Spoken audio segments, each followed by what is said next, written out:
ആവർത്തിക്കുന്ന അമേരിക്കൻ ഉപരോധങ്ങളിലും വിറയ്ക്കാതെ ഒരു രാജ്യം ആണവരാഷ്ട്രമാകുന്നതിൽ പേടിച്ച് അങ്ങോട്ട് തുടങ്ങിവെച്ച സംഘർഷം ഒരു പാതിരാ കടന്നാക്രമണം. ഇസ്രയേൽ കരുതുമട്ടിലായിരുന്നില്ല ഇറാന്റെ തിരിച്ചടി. ആരാലും ആക്രമിക്കപ്പെടാത്തവണ്ണം അങ്ങേയറ്റം സർവൈലൻസ് സൈനിക സുരക്ഷാ രാഷ്ട്രമെന്ന അഹങ്കാരം അവസാനിച്ച് 2 രാത്രികൾ, 2 കാളരാത്രികൾ. വിഖ്യാതമായ എൻഡോം, ഡേവിഡ് സ്ലിംഗ് 3, അമേരിക്കൻ താഡ് സംവിധാനങ്ങൾ പാടത്തുകുത്തിയ കോലങ്ങളായപ്പോൾ പാതിരാത്രി അടിവസ്ത്രം മാത്രം ഇട്ടുപോലും ഇറങ്ങിയോടി ബങ്കറിലൊളിച്ച് ഇസ്രയേലികൾ. ആ മൈറ്റിയ രാഷ്ട്രത്തിന് അസാധാരണമാണ്. ആ സൈനിക ശക്തി കേന്ദ്രം ടെല്ലവീവിൽ, ബത്തയാമിൽ, ഹൈഫയിൽ, താമ്രയിൽ ഡ്രോണുകളും ബാലിസ്റ്റിക് ഹൈപ്പർസോണിക് മിസൈലുകളും തീർത്ത തീമഴയിൽ വിറച്ചു നിൽക്കൽ ഇൻകൺവിൻസിബിൾ എന്ന് അവകാശപ്പെടുന്ന ആ രാജ്യത്തിന് അസാധാരണമാണ്.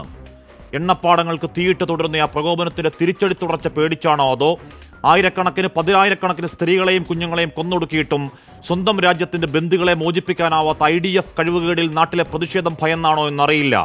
പ്രധാനമന്ത്രി പുത്രന്റെ കല്യാണം മാറ്റിവെച്ച വാർത്ത പറയലാണ് ടൈംസ് ഓഫ് ഇസ്രായേൽ.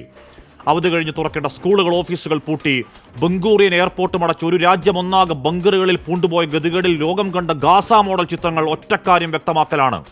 ഒരു സൈന്യമില്ലാത്ത, സൈനിക ശക്തി കൊടുക്കാൻ ആരോരുമില്ലാത്ത, ഒരു രാജ്യം പോലും അല്ലാത്ത പലസ്തീന്റെ ആകാശത്തെ കാർപ്പറ്റ് ബോംബിങ്ങിൽ പാവങ്ങളെ 10,000-കണക്കിൽ കൊന്നൊടുക്കിയ മട്ടിലാവില്ല ഇറാനുമായുള്ള ഏറ്റുമുട്ടൽ. ആ മേഖലയിലെ ശാക്തി കച്ചേരികളാണ്, എണ്ണം പറഞ്ഞ സൈനിക ശക്തികളാണ്, ആളും ആയുധവും കൊടുക്കാൻ വൻശക്തി രാജ്യങ്ങളുടെ പിന്തുണയുള്ളവരാണ്, മണ്ണിനടിയിൽ ആണവ പോർമുനകൾ ഒളിപ്പിച്ചവരാണ്. ആ ഏറ്റുമുട്ടൽ യുദ്ധമായ നാശമാണ്, പരമനാശം മധ്യേഷ്യയ്ക്ക് മാത്രമല്ല ലോകത്തിനാണ്, ലോകാവസാനത്തിന്റെ ഭീഷണി. ആ പട്ടാള റാങ്കിങ്ങിൽ ആവനാഴി ബലത്തിൽ ബലാബലം നിൽക്കുന്ന രാഷ്ട്രശക്തികളുടെ ഏറ്റുമുട്ടലിൽ, കൂട്ടനാശത്തിന്റെ മുഖാമുഖം നിൽക്കലിൽ ഏക്കും പൂക്കും അറിയാതെ ഇവിടെ കിടന്ന് ഓളിയിടുന്ന സൈബർ അടിമക്കൂട്ടങ്ങൾ, യുദ്ധമുണ്ടാക്കുന്ന ചോരച്ചൊരിച്ചിൽ, നഷ്ടനാശങ്ങളുടെ പരമാവധി എന്തെങ്കിലും അറിഞ്ഞിട്ടാണോ ശവക്കൂനുകൾക്ക് മുന്നിൽ വാക്കുകളുടെ ഹിംസാനൃത്തം, തമ്മാടി രാഷ്ട്രങ്ങൾക്ക് നാണം കെട്ട പിന്തുണ? പ്രിയ പ്രേക്ഷകർക്ക് എൻകൗണ്ടറിലേക്ക് സ്വാഗതം.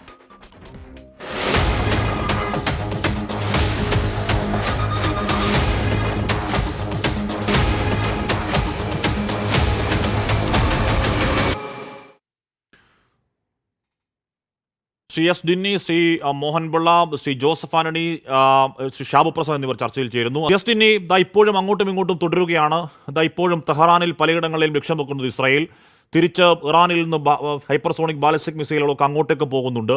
അത് വീണ്ടും പതിച്ചുവെന്നും പതിച്ചില്ലെന്നും അങ്ങോട്ടും ഇങ്ങോട്ടും അവകാശവാദങ്ങളുണ്ട്. എന്തായാലും ഈ ഏറ്റുമുട്ടൽ ഇത് ലോകത്തിന് നല്ലതാവില്ല എന്ന് തന്നെയല്ലേ ആദ്യ മണിക്കൂറുകളുടെ സൂചന, ശ്രീ ഡിന്നി? തീർച്ചയായിട്ടും ശ്രീ ഹാഷ്മി, അതിനകത്ത് യാതൊരു സംശയമില്ല. ഈ ഒരു ഏറ്റുമുട്ടൽ ലോകത്തിന് നല്ലതല്ല എന്ന് തന്നെയാണ് ഒരു മുൻ സൈനികൻ എന്നുള്ള നിലയിലും ഒരു മനുഷ്യസ്നേഹി എന്നുള്ള നിലയിലും എനിക്ക് പറയാനുള്ളത്. കാരണം ഒരു യുദ്ധവും ഒരു പരിഹാരമല്ല. ആ യുദ്ധം കൊണ്ട് നാശനഷ്ടം മാത്രമേ ഉള്ളൂ. പ്രത്യേകിച്ച് അവിടുത്തെ സാധാരണക്കാരായ ജനങ്ങൾക്ക്, അത് ഏത് രാജ്യമായിക്കോട്ടെ, ഏത് രീതിയിലുള്ളതായിക്കോട്ടെ, അവർക്ക് മാത്രമാണ് ഏറ്റവും കൂടുതൽ നഷ്ടം.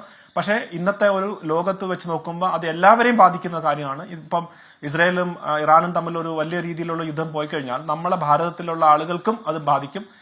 കാരണം അവിടുന്ന് വരുന്നുള്ള ഓയിലും അവിടെയുള്ള നമ്മളിപ്പോ സീനിയർ പോലുള്ള ആളുകളും ഒക്കെ അവിടെ ജോലി ചെയ്യുന്ന ആളുകളും എല്ലാവരെയും ബാധിക്കുന്ന കാര്യം തന്നെ. അതുകൊണ്ട് യുദ്ധത്തില് ഒരു ഗ്ലാമറും ഇല്ല, യുദ്ധത്തിൽ നഷ്ടം മാത്രമേ ഉള്ളൂ എന്ന് വിശ്വസിക്കുന്ന ഒരാളാണ് ഞാൻ. ഇവിടെ പക്ഷെ എന്നിരുന്നാലും യുദ്ധം ഒരു വാസ്തവം കൂടിയാണ്. കാരണം ആളുകളും നമ്മളൊക്കെ വിചാരിക്കുന്ന കണക്കല്ല കാര്യങ്ങൾ പോകുന്നത്. കോൺഫ്ലിക്റ്റ് ഒരു റിയാലിറ്റിയാണ്. ഇവിടെയും അത് തന്നെയാണ് സംഭവിച്ചിട്ടുള്ളത്. ഇപ്പോഴത്തെ ഒരു അവസ്ഥ വെച്ചിട്ട് ഇസ്രായേൽ ഇറാന്റെ ന്യൂക്ലിയർ സൈറ്റ്സിനെ സ്ട്രൈക്ക് ചെയ്തു, ഇറാൻ തിരിച്ച് സ്ട്രൈക്ക് ചെയ്തു, വീണ്ടും ഇസ്രായേൽ സ്ട്രൈക്ക് ചെയ്തു. അപ്പൊ ഈ ഒരു സ്ട്രൈക്ക് ആൻഡ് കൗണ്ടർ സ്ട്രൈക്ക് എന്നുള്ള ഒരു സൈക്കിൾ ഓഫ് വയലൻസ് നടന്നുകൊണ്ടിരിക്കുകയാണ്. അതിനകത്ത് പല റിപ്പോർട്ടുകളും അവിടുന്ന് വരുന്നുണ്ട്. ഇപ്പൊ ഒരു ഇൻഫർമേഷന്റെ ഒരു കാലഘട്ടമായതുകൊണ്ട് ആരുടെ ഭാഗത്തുനിന്നാണ് കറക്റ്റായിട്ടുള്ള ഇൻഫർമേഷൻ വരുന്നത് എന്നൊന്നും നമുക്കറിയില്ല. പക്ഷെ തീർച്ചയായിട്ടും രണ്ട് ഭാഗത്തും നാശനഷ്ടം ഉണ്ടായിട്ടുണ്ട്. പ്രത്യേകിച്ച് ഇറാന്റെ ഭാഗത്ത് ഇറാന്റെ ധാരാളം സിവിലിയൻസ് മരിച്ചിട്ടുണ്ട് എന്നുള്ള റിപ്പോർട്ട് അവിടുന്ന് വരുന്നുണ്ട്. ഏകദേശം 70ഓളം സിവിലിയൻസിന് നാശനഷ്ടം ഉണ്ടായിട്ടുണ്ട്. അവരുടെ ന്യൂക്ലിയർ ഇൻസ്റ്റലേഷൻസിന് നാശനഷ്ടം ഉണ്ടായിട്ടുണ്ട് എന്ന് IAEAയും ഇറാനും അത് പറഞ്ഞിട്ടുണ്ട്. അവരുടെ 20ഓളം IRGC കമാൻഡേഴ്സ്, അവിടുത്തെ ടോപ്പ് കമാൻഡേഴ്സിനെ എലിമിനേറ്റ് ചെയ്തിട്ടുള്ള കൺഫർമേഷൻ വന്നിട്ടുണ്ട്. അവരുടെ ഓയിൽ ഇൻസ്റ്റലേഷൻസിൽ സ്ട്രൈക്ക് ചെയ്തിട്ടുണ്ട്.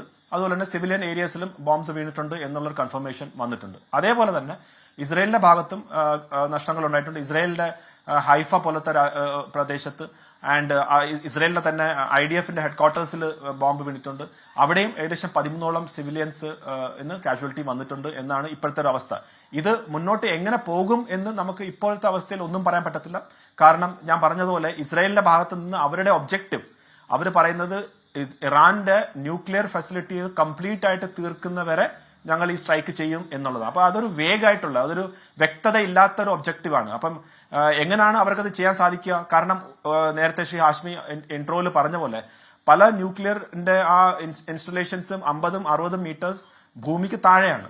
അപ്പൊ മുകളിലുള്ള ഇൻഫ്രാസ്ട്രക്ചറിനെ അവർക്ക് തകർക്കാം, ന്യൂക്ലിയർ സയന്റിസ്റ്റിനെ അവർക്ക് ഇല്ലാതാക്കാം. പക്ഷെ അവരുടെ കയ്യിലുള്ള ന്യൂക്ലിയർ ഈ ഉണ്ടാക്കാനുള്ള ബോംബ്സ് ഉണ്ടാക്കാനുള്ള പ്ലാൻ അതിനെ കംപ്ലീറ്റ് ആയിട്ട് ഇല്ലാതാക്കാൻ പറ്റില്ല. പക്ഷെ ഇറാനിന്റെ ന്യൂക്ലിയർ ഫെസിലിറ്റീസിനെ ഒരു 10 വർഷം പുറകിലോട്ട് കൊണ്ടുപോകാനുള്ള സാഹചര്യം ഇപ്പം തന്നെ ഇസ്രായേൽ സൃഷ്ടിച്ചിട്ടുണ്ട് എന്നും നമുക്ക് പറയേണ്ടി വരും. കാരണം ഈ ഇൻഫ്രാസ്ട്രക്ചർ ഒക്കെ തകരുമ്പം അതിനെ ഇനി ഡെവലപ്പ് ചെയ്തൊക്കെ വരാനുള്ള ഒരു സമയം എടുക്കും. അപ്പോൾ ഒരു മിനിമം ഒരു 5-10 വർഷം ബാക്കിലോട്ട് കൊണ്ടുപോകാൻ ഇതുവരെ സാധിച്ചിട്ടുണ്ട്. പക്ഷെ അതുകൊണ്ട് നിർത്തുമോ ഇല്ലയോ എന്നുള്ളത് നമുക്ക് പറയാൻ പറ്റില്ല. കാരണം ഗാസയിൽ തന്നെ ഇത് ഇപ്പോഴും ആ ഒരു യുദ്ധം ഇപ്പോഴും നടന്നുകൊണ്ടിരിക്കുകയാണ്. അപ്പൊ അതുകൊണ്ട് വളരെ അൺസർട്ടൺ ആയിട്ടുള്ള ഒരു കാലഘട്ടത്ത് വീണ്ടും അൺസർട്ടനിറ്റി കൂട്ടുന്ന രീതിയിലേക്ക് അടുത്ത ഒരു യുദ്ധം കൂടെ തുടങ്ങിയാണ്. അതിനകത്ത് ഇനി നമുക്ക് നോക്കേണ്ടുള്ളത് അമേരിക്കയും മറ്റ് രാജ്യങ്ങളും ഇതിന്റെ ഭാഗമാകുമോ എന്നുള്ളതാണ്. ഇതുവരെ അവര് വളരെ ന്യൂട്രലായിട്ട് അല്ലെങ്കിൽ നമ്മൾ ഇതിനകത്തൊന്നും ഭാഗമാകത്തില്ല എന്നുള്ള രീതിയിലാണ് നിൽക്കുന്നെങ്കിലും യുദ്ധത്തിന്റെ കാര്യത്തിൽ നമുക്കൊന്നും പ്രഡിക്റ്റ് ചെയ്യാൻ പറ്റത്തില്ല. അറിഞ്ഞോ അറിയാതെയോ ചിലപ്പോൾ അവർ അതിനകത്ത് വന്നു കഴിഞ്ഞാൽ ശ്രീ ഹാഷ്മിയുടെ ഫസ്റ്റ് ചോദ്യത്തിന് അതിന് വലിയ പ്രസക്തിയാണ്. കാരണം അതിലും കൂടുതൽ നഷ്ടം അത് ഭീകരമായിരിക്കും എന്ന് പറഞ്ഞാൽ അത് നമുക്ക് കരുതാവുന്നതിലപ്പുറമാണ്. കാര്യം ഇരു രാഷ്ട്രങ്ങളുടെ പക്കൽ ആണവായുധങ്ങളുണ്ട് എന്ന് കരുതുന്നുണ്ട്. രണ്ട് രാഷ്ട്രങ്ങളും സമ്മതിക്കുന്നില്ല ഞങ്ങളുടെ പക്കൽ ആണവായുധങ്ങളുണ്ടെന്ന് സമ്മതിക്കുന്നില്ലെങ്കിൽ കൂടിയും രണ്ട് രാഷ്ട്രങ്ങളും വികസിപ്പിച്ച ഏറ്റവും ഒടുവിൽ ഇത്രയൊക്കെ ആയിട്ടും കേവലം 13 ദിവസങ്ങൾ കൊണ്ട് ഇറാൻ ആണവായുധം വികസിപ്പിക്കാനുള്ള ശക്തിയുണ്ട് എന്നൊരു അമേരിക്കൻ മുൻ സൈനിക വക്താവ് തന്നെ പറയുന്ന ചില പ്രതികരണം കൂടി പുറത്തു വരുന്നുണ്ട്. ശ്രീ മോഹനൻപിള്ള, ഇവിടെ നോക്കൂ, ഇവിടെ ഇപ്പോൾ കഴിഞ്ഞ കുറച്ച് നാളായി കുറഞ്ഞ അധികം നാളെ 19,000 പേരെ കൊന്നൊടുക്കിയ ഇസ്രായേൽ ഹമാസിന് അല്ലെങ്കിൽ പലസ്തീന് മേൽമുകളിൽ നടക്കുന്ന എന്താണ് നിഷ്ഠൂരമായ മനുഷ്യാവകാശങ്ങളൊക്കെ കാറ്റിൽ പറത്തിയ നിരന്തരമായ ലംഘനങ്ങൾ, കുഞ്ഞുങ്ങളുടെ ശവക്കൂനുകൾ, സ്ത്രീകളുടെ ശവക്കൂനുകളൊക്കെ കാണുന്നുണ്ട്. അതൊരു പക്ഷേ ഒരു പരിധിവരെ ഏകപക്ഷീയമാണ്. ഈ പറയുന്ന ഹമാസ് അവിടെ അവർ തിരിച്ചടിക്കുന്നുണ്ട്. IDF സൈനികർക്ക് നഷ്ടമുണ്ടാകുമെന്ന് പറഞ്ഞാലും വലിയ അളവിൽ അത് ഏകപക്ഷീയമാണ്. പക്ഷെ ഇപ്പോൾ കാണുന്ന കാഴ്ച അതല്ല.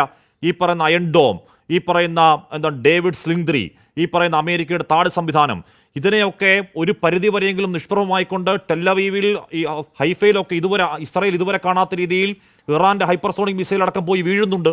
അവിടെ നാശങ്ങൾ ഉണ്ടാവുന്നുണ്ട്, അവിടെ സിവിലിയൻസിന് മരണമുണ്ടാവുന്നുണ്ട്. ഞാൻ പറയുന്ന സാധാരണക്കാർ ഒരു രാജ്യത്തും മരിച്ചുകൂടാ. അത് പലസ്തീനിലാണെങ്കിലും ഇസ്രായേലിലാണെങ്കിലും ലോകത്തെവിടെയാണെങ്കിലും. ശ്രീ മോഹനൻപിള്ള, പക്ഷെ നൽകുന്ന സന്ദേശം ഇപ്പോൾ ഇസ്രായേലിന് ഇത്തരത്തിൽ തകർന്ന രീതിയിലുള്ള ദൃശ്യങ്ങൾ നമ്മൾ ഇതുവരെ കണ്ട ഒരു ഇസ്രായേൽ അങ്ങനെ ഒരു ദൃശ്യം പുറത്തു വന്നിട്ടില്ല. ഏതാണ്ട് ഗാസ പോലെ തോന്നിപ്പിക്കുന്ന പല ദൃശ്യങ്ങൾ പുറത്തു വന്നു. ശ്രീ മോഹനൻപിള്ള, ഇത് ഇസ്രായേൽ പലസ്തീൻ യുദ്ധം പോലെ ആവില്ല ഇസ്രായേൽ ഇറാൻ യുദ്ധം ഉണ്ടാവുകയാണെങ്കിൽ. ശ്രീ മോഹനൻപിള്ള. തീർച്ചയായിട്ടും Hashmi, last year I think ഏതാണ്ട് ഇതേ സമയത്ത് ആണെന്ന് തോന്നുന്നു ഒരു ഡിസ്കഷനിൽ ഞാൻ അന്ന് പറഞ്ഞു, അതായത് അറബ് കൺട്രീസ് ഒരു യൂണിയൻ ഉണ്ടായി ഇസ്രയേലിനെ നിലയ്ക്ക് നിർത്താൻ ശ്രമിച്ചില്ലെങ്കിൽ, അല്ലെങ്കിൽ ഒരു യൂണിറ്റി ഉണ്ടായില്ല എങ്കിൽ അടുത്തത് ഇറാൻ്റെ നേരെ ആയിരിക്കും അവരുടെ വെറി പൂണ്ട അറ്റാക്ക് എന്ന് അന്ന് ഏതോ ഒരു ഡിസ്കഷനിലാണ് നമ്മൾ പറഞ്ഞത്. ഇത് വാസ്തവവുമാണ്. കാരണം ഇസ്രയേൽ നമുക്ക് ആദ്യം എല്ലാവരും ഇസ്രയേൽ പാലസ്തീൻ അറ്റാക്ക് ഉണ്ടായപ്പോൾ അവർ പറഞ്ഞു അവരുടെ ആൾക്കാരെ കിഡ്നാപ്പ് ചെയ്ത് കൊണ്ടുപോയി ഇത്രയും പേരെ എന്തോ ഒരു നാച്ചുറലി ഒരു സിമ്പതി ഇസ്രയേലിനുണ്ടായിരുന്നു. പൊളിറ്റിക്കൽ ഇൻ്റർനാഷണൽ കമ്മ്യൂണിറ്റിയുടെ മെജോറിറ്റി ഇൻക്ലൂഡിങ് ഇന്ത്യ നല്ല സപ്പോർട്ട് ഉണ്ടായിരുന്നു. കാരണം ഈ പാലസ്തീനിയൻ അല്ലെങ്കിൽ ഹമാസ് ചെയ്ത കാര്യം വളരെ തെറ്റായിരുന്നു എന്നുള്ളത് ഇപ്പോഴും അത് സത്യമായി തന്നെ അവശേഷിക്കുന്നു. അതൊരു സൈഡിൽ. മറു സൈഡ് നമ്മൾ ആലോചിക്കുമ്പോൾ ഇപ്പോൾ ഇറാൻ്റെ നേരെയുള്ള ഈ അറ്റാക്കിന് എന്ത് ജസ്റ്റിഫിക്കേഷനാണ് അന്ന് ഇസ്രയേലിനെ സപ്പോർട്ട് ചെയ്ത് പറയുന്ന ആൾക്കാരുണ്ടെങ്കിൽ ഇപ്പോൾ എന്ത് ജസ്റ്റിഫിക്കേഷൻ കൊടുക്കും? ഒരു ഇൻ്റർനാഷണൽ സിസ്റ്റത്തിൽ initially where the diplomacy fails, നയതന്ത്രം ഫെയിലാകുമ്പോൾ ആണ് നെക്സ്റ്റ് സ്റ്റേജ് കോൺഫ്ലിക്റ്റ് എന്ന് പറയുന്നത്. ഇവിടെ നയതന്ത്രം എന്നൊരു സ്റ്റേജ് ഉണ്ടായിക്കൊണ്ടിരുന്നപ്പോൾ അതിൻ്റെ ഔട്ട്കം വരുന്നതിന് മുമ്പ് തന്നെ ഇസ്രയേൽ അറ്റാക്ക് ചെയ്തു. അതൊരു അഗ്രസീവ് സ്റ്റെപ്പാണ് ഇസ്രയേൽ എടുത്തിട്ടുള്ളത്. ഈ അഗ്രസീവ് സ്റ്റെപ്പ് എടുത്തപ്പോൾ അതിനെ ആരും ചലഞ്ച് ചെയ്തിട്ടില്ല, ഒന്നും ചോദിച്ചിട്ടില്ല. അതൊരു കാര്യം. രണ്ടാമത് ഏറ്റവും സവിശേഷമായിട്ടുള്ള ഒരു കാര്യം, ഈ ബെന്യാമിൻ നെതന്യാഹു എന്താ ചെയ്തെന്ന് ചോദിച്ചാൽ, ഈ ഓൺ ഗ്രൗണ്ട് അങ്ങേരുടെ സപ്പോർട്ട് കുറയുന്നു എന്ന് നോക്കിയപ്പോൾ ഒരു ഇൻ്റർനാഷണൽ കമ്മ്യൂണിറ്റിയുടെ സപ്പോർട്ട് ഗെയിൻ ചെയ്യാൻ എടുത്ത് ഒരു ഷോർട്ട് കട്ടാണിത്. അത് ഇൻ്റർനാഷണൽ കമ്മ്യൂണിറ്റിയുടെ സപ്പോർട്ട് എങ്ങനെ ഗെയിൻ ചെയ്യാൻ പറ്റും? കാര്യം ഇറാന് ഐക്യരാഷ്ട്ര സംഘടന ഇറാനിലെ ന്യൂക്ലിയർ ആർസനലൊക്കെ ഓപ്പൺ ആക്കണമെന്നും അത് അക്കൗണ്ടബിൾ ആക്കണമെന്നും ഇൻ്റർനാഷണൽ കമ്മ്യൂണിറ്റിക്ക് അതിൻ്റെ അക്കൗണ്ടബിലിറ്റി വേണം എന്നുള്ള ഒരു കൺസെപ്റ്റ് വരികയും ഇറാൻ അതിനെ ഓപ്പോസ് ചെയ്യുകയും ചെയ്തപ്പോൾ, അപ്പോൾ ഞങ്ങൾ ഒരു ഒരു ഒരു ഇൻ്റർനാഷണൽ കമ്മ്യൂണിറ്റിയുടെ റെപ്രസെൻറ്റേറ്റീവായിട്ട് ഞങ്ങൾ ഇറാനെ ആ ഒരു റോള് ഞങ്ങൾ ചെയ്ത് തീർത്ത് ഇൻ്റർനാഷണൽ കമ്മ്യൂണിറ്റിയുടെ സപ്പോർട്ട് മസ്റ്റർ ചെയ്യാമെന്ന് ഈ നെതന്യാഹു വിചാരിച്ചിട്ടുണ്ടെങ്കിൽ അവിടെയാണ് അങ്ങേർക്ക് തെറ്റുപറ്റിയത്. ഒന്ന്. പിന്നെയുള്ള ഒരു കാര്യം പറയുകയാണെങ്കിൽ, ഈ ഇസ്രയേലിന് ഇൻ്റർനാഷണൽ ആർസനൽ ന്യൂക്ലിയർ കേപ്പബിലിറ്റീസ് ഉണ്ടെങ്കിൽ അത് ഇൻ്റർനാഷണൽ കമ്മ്യൂണിറ്റിക്ക് ആക്സസിബിൾ ആണോ? അത് ഐക്യരാഷ്ട്ര സംഘടനയുടെ ഏതെങ്കിലും ടീം അല്ലെങ്കിൽ ഇൻ്റർനാഷണൽ അറ്റോമിക് എനർജി കമ്മീഷൻ അവിടെ അംഗീകരിക്കുമോ? അവരുടെ ഇൻസ്പെക്ഷൻ സമ്മതിക്കുമോ? അവർ ന്യൂക്ലിയർ ബോംബ് ഉണ്ട് എന്ന് അവർ സമ്മതിക്കുന്നു, ഡയറക്ട്ലി അല്ലെങ്കിൽ indirectly. The same goes to Iran as well. അപ്പോൾ ഇതൊരു ഡബിൾ പോളിസി അല്ലേ? ഈ ഡബിൾ പോളിസി കൊണ്ടാണ് ഈ പ്രശ്നം ഇവിടെ ഉണ്ടാകുന്നത്. ഇവിടെ നമ്മൾ വന്നിരിക്കുന്നത്, when we are discussing, we are bothered about our India, what's going to happen, what will be our stand. നമ്മളെ സംബന്ധിച്ചിടത്തോളം തീർച്ചയായിട്ടും ഇത് രണ്ട് രാജ്യങ്ങളും ഏതാണ്ട് equally, even more than that important ആണ് എന്ന് വേണമെങ്കിൽ പറയാം. കാര്യം ഇറാൻ എന്ന് നമുക്ക് അടുത്ത ഘട്ടത്തിൽ അതിനെക്കുറിച്ച് ഡീറ്റെയിൽ ഇടാം. ഇന്ത്യ എങ്ങനെ ബാധിക്കും നമുക്ക് അടുത്ത ഘട്ടത്തിൽ ഉറപ്പായും എത്താം. ഞാൻ സിനിയിലേക്ക് ഒന്ന് പോകണം. സിനി ജോസഫ് കേൾക്കാമെന്ന് ഞാൻ കരുതുകയാണ്. സിനി, ഇടയ്ക്ക് ഒരു സൈറൺ മുഴങ്ങുകയും ബങ്കറിലേക്ക് പോകേണ്ടി വരും എന്നിങ്ങനെ കേട്ടു. നിങ്ങളിപ്പോൾ ഓക്കെ അല്ലേ അവിടെ? കാശ്മീർ നമസ്കാരം. ഞങ്ങളിപ്പോ ഒരു അരമണിക്കൂർ മുമ്പ് ജസ്റ്റ് പ്രൊട്ടക്ഷൻ റൂമിലോട്ട് പോയിട്ട് തിരിച്ചു വന്നതാണ്. ഇപ്പോൾ ഞങ്ങൾ സേഫ് ആണ്. ഇന്നലെ എന്തായിരുന്നു അവസ്ഥ സിനി? ഇന്നലെ രാത്രിയിൽ 2 പ്രാവശ്യം, അതായത് ഞങ്ങളുടെ ഇസ്രായേൽ ടൈം ഒരു 10:30 ആയപ്പോഴും പിന്നെ ഒരു 2:45 ആയപ്പോഴും ഞങ്ങൾക്ക് ബങ്കറിൽ പോകേണ്ടി വന്നു. ഏകദേശം ഒരു അരമണിക്കൂറോളം ഞങ്ങൾക്ക് അവിടെ സ്പെൻഡ് ചെയ്യേണ്ടി വന്നു. 2:45 വന്ന അറ്റാക്ക് ഇറാഖും ഇറാനും യമനും 3 പേരും കൂടി ഒന്നിച്ചായത് കൊണ്ട് കുറച്ചു നേരം കൂടുതൽ ഞങ്ങൾക്ക് ബങ്കറിൽ ഇരിക്കേണ്ടി വന്നു. എനിക്ക് തോന്നുന്നു ഇന്നിപ്പോ നെതന്യാഹു സന്ദർശിച്ച സ്ഥലത്തിനടുത്താണെന്ന് തോന്നുന്നു സിനി ഉള്ളതല്ലേ? അതെ, ഞാൻ ടെലവ്യൂ പ്രോപ്പറാണ്. ഞാൻ മുനിസിപ്പാലിറ്റിയുടെ അടുത്തുനിന്ന് എന്റെ ഇവിടെ നിന്ന് 200 മീറ്റർ ആണ് മുനിസിപ്പാലിറ്റിയിലോട്ടുള്ളൂ. ബെൻഗുറിയോൺ എനിക്ക് ഇവിടെ നിന്ന് 10 കിലോമീറ്റർ ആണ് ഉള്ളത്. ഇപ്പോ സ്കൂളുകൾ, ഓഫീസുകൾ ഒക്കെ അടച്ചിട്ടായിരുന്നു. ഇന്ന് ഷബ്ബത്തിന്റെ ഹോളിഡേ കഴിഞ്ഞ ദിവസമാണെന്ന് തോന്നുന്നു അല്ലേ? ഷബാത്തിന്റെ ഹോളിഡേ ഇന്ന് ഞങ്ങൾക്ക് ഇവിടെ ഇന്ന് ഞായറാഴ്ച ഇവിടെ വർക്കിംഗ് ഡേ ആണ്. പക്ഷെ ഇന്ന് ഹോളിഡേ ആണ് എല്ലാത്തിനും. ബസ്സുകൾ എമർജൻസി സർവീസ് ഉണ്ട്, ടാക്സി എമർജൻസി സർവീസുകളുണ്ട്. അനാവശ്യമായ ഒത്തുകൂടലുകളും ഇത് മാത്രം ഇല്ല എന്ന് മാത്രമേ ഉള്ളൂ. സിനി, ഇപ്പൊ ടെല്ലവീവിലെ പുറത്തെ കാഴ്ചകൾ കാണാൻ കഴിഞ്ഞോ? ഇതുണ്ടാക്കിയിട്ടുള്ള പ്രശ്നങ്ങൾ എത്രത്തോളം ഉണ്ട് എന്ന് നേരിൽ കാണാൻ കഴിഞ്ഞോ സിനിക്ക്? അല്ല, ഞങ്ങൾക്ക് അങ്ങനെ റെസ്ട്രിക്ഷൻസ് ഇല്ല. ഞങ്ങൾക്ക് ഇവിടെ ആ ഡെയിലി എങ്ങനെയാണോ ഞങ്ങൾക്ക് റൊട്ടീൻ അതുപോലെ തന്നെ നടന്നു പോകുന്നു. കാരണം എല്ലാ ദിവസവും ഞങ്ങൾ കെയർ ഗീവർ സെക്ടറിലുള്ളവർ 1 hour അല്ലെങ്കിൽ 2 hour ഞങ്ങളുടെ എംപ്ലോയറിനെയും കൊണ്ട് ഞങ്ങൾ പുറത്ത് ജസ്റ്റ് വാക്കിങ്ങിന് പോകുന്നുണ്ട്. അത് ഇന്നും ഡെയിലി അതുപോലെ തന്നെ യൂഷ്വൽ റൂട്ടീൻ ഇന്നും നടന്നിട്ടുണ്ട്. ഞാനും ജസ്റ്റ് പുറത്തു പോയിട്ടാണ് വന്നത്. അങ്ങനെ റെസ്ട്രിക്ഷൻസ് ഇവിടെ ഇല്ല. ഉണ്ടായ നാശങ്ങൾ നേരിൽ കാണാൻ കഴിഞ്ഞോ സിനിക്ക്? ബെത്യാമിലോട്ട് ഞങ്ങൾക്ക് അങ്ങനെ ഒരു റെസ്ട്രിക്ഷൻ ഉണ്ട്, അങ്ങോട്ട് പോകാനുള്ള പെർമിഷൻ ഇല്ല. ഇവിടുന്ന് എന്റെ ഇവിടുന്ന് ഏകദേശം ഒരു 20 minutes വാക്കബിൾ ആണ് ഉള്ളത്. പക്ഷെ അങ്ങോട്ട് പോകാൻ ഞങ്ങൾക്ക് റെസ്ട്രിക്ഷൻ ഉണ്ട്. അവിടെ മലയാളി സമൂഹം കാര്യമായിട്ടുള്ള സ്ഥലമാണോ സിനി ഉള്ളടുത്ത്? ഞാനിവിടെ അതെ ഉള്ള ഇഷ്ടംമാതിരി ഞങ്ങൾ ഉള്ളവരാണ്. ഞങ്ങൾ എല്ലാവരും ഒരു വാട്സപ്പ് കൂട്ടായ്മകളുണ്ട്. അതിലൂടെ ഞങ്ങൾ അങ്ങോട്ടും ഇങ്ങോട്ടും കമ്മ്യൂണിക്കേറ്റ് ചെയ്യുന്നു.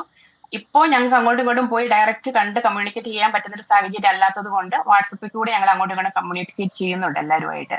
ഓക്കെ, ഇത് അധിക നാൾ നീളില്ലെന്നും എത്രയും പെട്ടെന്ന് പ്രശ്നങ്ങൾ പരിഹരിക്കുമെന്നും സമാധാനം പുലരുമെന്നും നമുക്ക് പ്രതീക്ഷിക്കാം സിനി. ആശങ്കപ്പെടാതിരിക്കും അല്ലേ? ഇല്ല, അങ്ങനെ ടെൻഷൻ ഇല്ല. ടെൻഷൻ ഉണ്ട് എന്ന് ചോദിച്ചിട്ടുണ്ടെങ്കിൽ ആ ഒരു അറിയിപ്പ് ഞങ്ങൾക്ക് 10 minutes മുമ്പ് കിട്ടുമ്പോൾ ഞങ്ങളെല്ലാം പ്രൊട്ടക്ഷൻ റൂമിലോട്ട് പോകുന്നുണ്ട്. 10 minutes കഴിയുമ്പോൾ ഞങ്ങൾ സേഫ് ആണെങ്കിൽ ഞങ്ങളോട് പുറത്ത് പോയിക്കോളാൻ പറഞ്ഞുകൊണ്ട് വീണ്ടും ഞങ്ങൾക്ക് ഇൻഫർമേഷൻ ഞങ്ങളുടെ ടെലിഫോണിൽ വരുന്നുണ്ട്. അപ്പൊ നമ്മള് പ്രൊട്ടക്ഷൻ റൂമിലോട്ട് പോയി ഇരിക്കുവാണ് എന്നുണ്ടെങ്കിൽ നമ്മൾ സേഫ് ആണ് കംപ്ലീറ്റ്ലി. അല്ല എന്നുണ്ടെങ്കിൽ മാത്രമാണ് ഇങ്ങനത്തെ പ്രശ്നങ്ങൾ, അല്ലാത്തവർക്കാണ് പ്രശ്നങ്ങൾ വരുന്നതും. ഓക്കെ, എന്തായാലും നിയമങ്ങൾ ടേക്ക് കെയർ. അനുസരിച്ചാൽ മതി. ഓക്കെ, എന്തായാലും ടേക്ക് കെയർ. താങ്ക് യു, സുരക്ഷിതമായിരിക്കൂ Sini. Thank you. Thank you, thank you, thank you. Shri Shabu Prasad, ഇവിടെ ഇത് ഈ പറയുന്ന രീതിയിൽ ഇസ്രായേലും ഇറാനും തമ്മിൽ സൈനിക ശക്തികളാണ് എന്ന് പറഞ്ഞാൽ ഈ പറയുന്ന പട്ടാള റാങ്കിങ്ങിൽ വേൾഡ് പവർ അല്ലെങ്കിൽ ഫയർ ഇൻഡെക്സിൻ്റെ പട്ടാള റാങ്കിങ്ങിൽ 15ഉം 16ഉം നിൽക്കുന്ന രാഷ്ട്രങ്ങളാണ്. ഒരു രാഷ്ട്രങ്ങൾക്ക് ദൗർബല്യമുണ്ട്, അല്ലെങ്കിൽ ഇസ്രായേലിൻ്റെ ദൗർബല്യം ഇറാൻ്റെ ശക്തിയാവുന്നുണ്ട്, ഇറാൻ്റെ ദൗർബല്യം മറിച്ച് ഇസ്രായേലിൻ്റെ ശക്തിയാവുന്നുണ്ട്. ഇപ്പോൾ ഏറിയും കുറഞ്ഞും ഈ പറയുന്ന സൈനിക ബലത്തിൽ ബലാബലം നിൽക്കുന്ന രാഷ്ട്രങ്ങളാണ്. ആ ഏറ്റുമുട്ടൽ ഏതെങ്കിലും തരത്തിൽ നമ്മൾ പക്ഷം പിടിച്ച് ആർക്കെങ്കിലും അനുകൂലമായി ഗ്വാഗ്വാ വിളിക്കേണ്ട സമയമാണോ, സമാധാനത്തിനു വേണ്ടി ആഗ്രഹിക്കലാണോ വേണ്ടത്? ഷാബു പ്രസാദ്. ഇല്ല, അവിടെ ഒരു യുദ്ധവും ആരും ആഗ്രഹിക്കാൻ പാടില്ല. പക്ഷേ യുദ്ധം എന്നുള്ളത് മനുഷ്യകുല ഉണ്ടായ കാലം മുതൽ ചരിത്രത്തിൻ്റെ ഭാഗമാണ്, അതൊരു യാഥാർത്ഥ്യവുമാണ്. അതും നമ്മൾ അംഗീകരിക്കാതിരിക്കാൻ പറ്റില്ല. ഇവിടെ നോക്കൂ ഹാഷ്മി, ഇവിടെ എന്താണ് ഇസ്രായേൽ ഈ യുദ്ധത്തിന് ഇറങ്ങിയതിൻ്റെ കാരണം എന്താണ്? ഇവർ നമ്മുടെ ചരിത്രത്തിൽ എല്ലാം നമ്മൾ ഉടനീളം നോക്കിക്കോളും. ലോക ചരിത്രത്തിൽ ഒരു രാജ്യത്തിന് ഈ ഭൂമിക്ക് മുകളിൽ നിലനിൽക്കാൻ അവകാശമില്ല, ഒരു രാജ്യത്തിനും ഒരു വംശത്തിനും ഈ ഭൂമിക്ക് മുകളിൽ നിലനിൽക്കാൻ അവകാശമില്ല, അവർ തുടച്ചു നീക്കപ്പെടേണ്ടതാണ്, അവർ നശിപ്പിക്കപ്പെടേണ്ടതാണ് എന്ന് ഏതെങ്കിലും ഒരു വിഭാഗം, ഏതെങ്കിലും ഒരു രാജ്യം തീരുമാനിച്ചിട്ടുണ്ടെങ്കിൽ ഇസ്രായേലിനെതിരെ മാത്രമാണ്. നമ്മൾ ഈ പശ്ചിമേഷ്യയിലെ മധ്യേഷ്യയിലെ ഈ ചരിത്രം നമ്മൾ ഒരുപാട് പറഞ്ഞതാണ്, ഒരുപാട് നമുക്കിനി അപ്പുറവും ഇപ്പുറവും ഒരുപാട് പറയുകയും ചെയ്യാം. പക്ഷെ പ്രശ്നം അതല്ലോ. പ്രശ്നം എന്താണ്? പ്രശ്നം രണ്ട് സൈനിക ശക്തികൾ ഏറ്റുമുട്ടുകയാണ്. രണ്ട് സൈനിക ശക്തികൾ, ഒരാളുടെ ന്യൂക്ലിയർ മേഖല ലക്ഷ്യം വെക്കുകയാണ്, മറ്റേയാൾ ഈ പറയുന്ന അയൺഡോമും പ്രതിരോധ സംവിധാനങ്ങൾ തകർത്തുകൊണ്ട് ടെല്ലവിവിയിലേക്കടക്കം ഹൈപ്പർസോണിക് മിസൈലുകൾ അയക്കുകയാണ്. സൈനിക ശക്തികളാണ്. എന്റെ ചോദ്യം, ആ ഏറ്റുമുട്ടലിൽ നമ്മൾ പക്ഷം ചേരലാണോ വേണ്ടത്, സമാധാനം ആഗ്രഹിക്കലാണോ വേണ്ടത്? ഷാബു, പക്ഷം ചേരലാണോ എന്നുള്ളതല്ല ഇവിടുത്തെ. ഞാൻ അതിലേക്ക് വരാം. അതായത് ഇസ്രയേലിനും ഈ പറഞ്ഞ ഇറാനും സ്വതന്ത്ര രാഷ്ട്രങ്ങളായി എല്ലാ ബഹുമാനത്തോടെയും ഈ ലോകത്ത് നിലനിൽക്കാനുള്ള റൈറ്റുണ്ട്, അവകാശമുണ്ട്. ആ അവകാശത്തിനെ ഒരു രാജ്യം ചോദ്യം ചെയ്യുകയാണ്. നിങ്ങളെ ഞങ്ങൾ നശിപ്പിക്കും, എന്ത് ചെയ്തും ഞങ്ങൾ നിങ്ങളെ നശിപ്പിച്ചിരിക്കും എന്ന ദൃഢപ്രതിജ്ഞയുമായി ഒരു രാജ്യം ഇറങ്ങിത്തിരിച്ചാൽ ആ നിലനിൽപ്പിനുള്ള അവകാശം സംരക്ഷിക്കേണ്ട അവകാശമുണ്ടല്ലോ, അത് മറ്റൊരു രാജ്യത്തിനുണ്ട്. അങ്ങനെയുള്ള ഒരു രാജ്യത്തിൻ്റെ കയ്യിൽ ഞങ്ങളെ തീർത്തു കളയും എന്നുറപ്പുള്ള ഒരു രാജ്യത്തിൻ്റെ കയ്യിൽ വിനാശകാരിയായ ഒരു ആണവായുധം വന്നാൽ തീർച്ചയായും അത് മറ്റവർക്ക് അതിനാകാൻ പ്രശ്നമുണ്ട്. ഒന്നാമത്തെ കാര്യം, ഇസ്രായേൽ എന്ന് പറയുന്നത് വളരെ ചെറിയ ഒരു രാജ്യമാണ്. ഇപ്പം അതാ സിനി ഇവിടെ ഇരിക്കുന്നു. കേരളത്തിൻ്റെ പകുതി മാത്രമേ വലിപ്പമുള്ളൂ ആ രാജ്യത്തിന്. 1 കോടിയിൽ താഴെയാണ് അവിടുത്തെ ജനസംഖ്യ. 1 or 2 ആറ്റം ബോംബ് മതി ഹാഷ്മി, ആ രാജ്യം ഈ ഭൂമുഖത്ത് നിന്നില്ലാതാകും. ഇപ്പം ഇസ്രായേല്, ഇറാന്, ഇന്ത്യ അങ്ങനെയുള്ള വലിയ രാജ്യങ്ങളെ സംബന്ധിച്ചിടത്തോളം അങ്ങനെയുള്ളവരെ ഒരിക്കലും പൂർണ്ണമായി തുടച്ചു നീക്കാൻ കഴിയില്ല. എന്നാൽ ആണവശക്തിയായ ഒരു ശത്രു രാജ്യത്തിൻ്റെ കയ്യിൽ, അവരുടെ കയ്യിലുള്ള ആറ്റം ബോംബിന് ഇസ്രായേലിനെ ഇല്ലാതാക്കാൻ കഴിയും. അവരതിൻ്റെ അകത്ത് കൺസേൺഡ് ആണ്. ഇത് തന്നെ ഇവർ പണ്ട് ഇറാഖിൻ്റെ അടുത്തും ചെയ്തിട്ടുണ്ട്. 1980 അവരുടെ ന്യൂക്ലിയർ ഫെസിലിറ്റീസ് മുഴുവൻ നശിപ്പിച്ച് കളഞ്ഞിട്ടുണ്ട്, ആരോടും ചോദിക്കാതെ നേരെ പോയിട്ട്. കാര്യം ഇവിടുത്തെ പ്രശ്നം നിലനിൽപ്പ് ആണ് ഏറ്റവും വലിയ പ്രശ്നം. എല്ലാ രാഷ്ട്രത്തിന്റെയും പ്രശ്നം നിലനിൽപ്പാണ്. പലസ്തീന്റെ കാര്യം നിലനിൽപ്പാണ്, ഇറാന്റെ കാര്യം നിലനിൽപ്പാണ്, സിറിയയുടെ ലിബിയയുടെ ഒക്കെ കാര്യം നിലനിൽപ്പാണല്ലോ. നിലനിൽപ്പ് ഏകപക്ഷീയമല്ലതാനും. ഞാൻ അങ്ങയിലേക്ക് എത്താം. നമുക്ക് ചരിത്രത്തിലെ കുറച്ചുകൂടി വിശദമായി വരാം. നമുക്ക് അടുത്ത ഘട്ടത്തിൽ ഉറപ്പായും ആ ചരിത്രത്തിലേക്ക് കൂടെ എത്താം.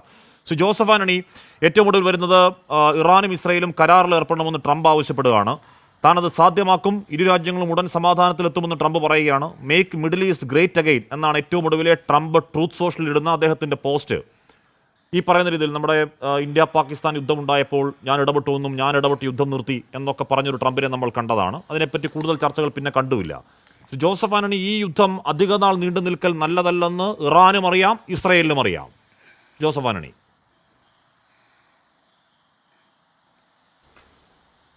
ഹാഷ്മി ട്രംപിൻ്റെ കാര്യം ഉദ്ധരിച്ചുകൊണ്ടാണ് ഇവിടെ ഈ പ്രശ്നം അവതരിപ്പിച്ചത്. നമ്മൾ കാണേണ്ട ഒരു കാര്യം, വാസ്തവത്തിൽ ഇന്നത്തെ ഈ ജൂൺ 13 ഇസ്രായേൽ ഇറാനെ ആക്രമിച്ചതിൻ്റെ പ്രധാന ഉത്തരവാദി ട്രംപാണ്. അതാണ് എൻ്റെ യാഥാർത്ഥ്യം. എങ്ങനെയാണ് ട്രംപിന് ഉത്തരവാദിയാകുന്നത്?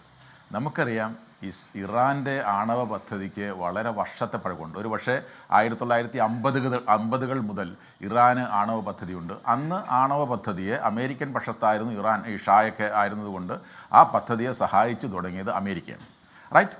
അതിനുശേഷം 1979 ശേഷം ഈ ഇസ്ലാമിക് റവല്യൂഷൻ വന്നതിന് ശേഷമാണ് അത് ഇറാൻ്റെ ഈ ഇപ്പോഴത്തെ ഭരണകൂടത്തിൻ്റെ ചുമതലയിലായത്. അതവിടെ നിൽക്കട്ടെ. ഈ പദ്ധതി, ആണവ പദ്ധതി രഹസ്യമായിട്ട് ആണവ സമ്പുഷ്ടീകരണം നടത്തുന്നുണ്ട്. അവരത് ഒരു പക്ഷേ ആയുധം ഉണ്ടാക്കിയേക്കാം എന്ന വാർത്തകൾ വരുന്നത് 2000 കൂടിയിട്ടാണ്. അപ്പോൾ 2000 കൂടിയിട്ട് ഈ വാർത്തകൾ വരികയും നിരന്തരം ഇങ്ങനെ വിസിൽ ബ്ലോവേഴ്സ് ഇങ്ങനെ ഓരോ വിവരങ്ങൾ പറയുകയും പത്രപ്രവർത്തകരെ പുറത്തു കൊണ്ടുവരികയൊക്കെ ചെയ്തതിന് ശേഷം അത് വളരെ ചർച്ചയായി. അതിനകത്ത് ഇടപെടണം, അന്തർദേശീയ സമൂഹം ഇടപെടണമെന്ന് തീരുമാനിച്ചത് ഒബാമ അധികാരത്തിൽ വന്നപ്പോഴാണ്. ഒബാമ അധികാരത്തിൽ വന്നപ്പോൾ അങ്ങനെ തീരുമാനിക്കാനുള്ള കാര്യം, ഈ പശ്ചിമേഷ്യ നിരന്തരം സംഘർഷ മേഖലയാവാൻ പാടില്ല, ഈ പറഞ്ഞതുപോലെ ഇസ്രായേൽ ഉൾപ്പെടെയുള്ള രാജ്യങ്ങൾ സമാധാനത്തോടെ അവിടെ ജീവിക്കണം എന്നുള്ള ചിന്തയുടെ ഫലമായിട്ട് ഈ ഇറാനുമായിട്ടുള്ള പ്രശ്നം, ഇറാൻ്റെ ആണവ പ്രശ്നത്തെ പരിഹരിക്കാൻ വേണ്ടിയിട്ട് അദ്ദേഹം തീരുമാനിച്ചു.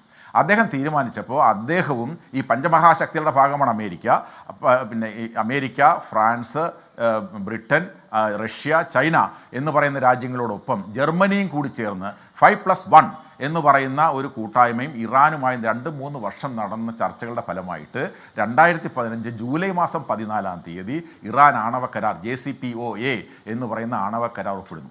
അന്ന് ആണവ കരാറിൽ അവർ പറഞ്ഞത്, ഞങ്ങളുടെ ഈ ആണവ കേന്ദ്രങ്ങളൊക്കെ നിങ്ങൾക്ക് തുറന്ന് ഇൻ്റർനാഷണൽ അറ്റോമിക് എനർജി ഏജൻസിക്ക് തുറന്നു തരാം, നിങ്ങൾ പരിശോധന നടത്തിക്കൊള്ളൂ, ഞങ്ങൾ സമാധാനപരമായി കാര്യങ്ങൾ ചെയ്തോളാം, ഞങ്ങൾ എൻറിച്ച് ചെയ്ത സ്ഫുടീകരിച്ച യുറേനിയം റഷ്യ ഉൾപ്പെടെയുള്ള സ്ഥലങ്ങളിലേക്ക് മാറ്റുന്നതിന് ഞങ്ങൾക്ക് ബുദ്ധിമുട്ടൊന്നുമില്ല, ഞങ്ങൾക്ക് നേരെ ഏർപ്പെടുത്തിയിരുന്ന ഉപരോധങ്ങളെല്ലാം ഒഴിവാക്കിയിട്ട് ഞങ്ങളീ സമാധാനപരമായി ജീവിക്കാൻ, ഞങ്ങളുടെ സാമ്പത്തിക വികസന കാര്യങ്ങളിലേക്ക് പോകാൻ ഞങ്ങളെ അനുവദിക്കണമെന്ന് പറയുകയും അത് അംഗീകരിക്കുകയും ചെയ്തുകൊണ്ടാണ് 2015 ആണവ കരാർ, ഇറാൻ ആണവ കരാർ ഒപ്പിട്ടത്.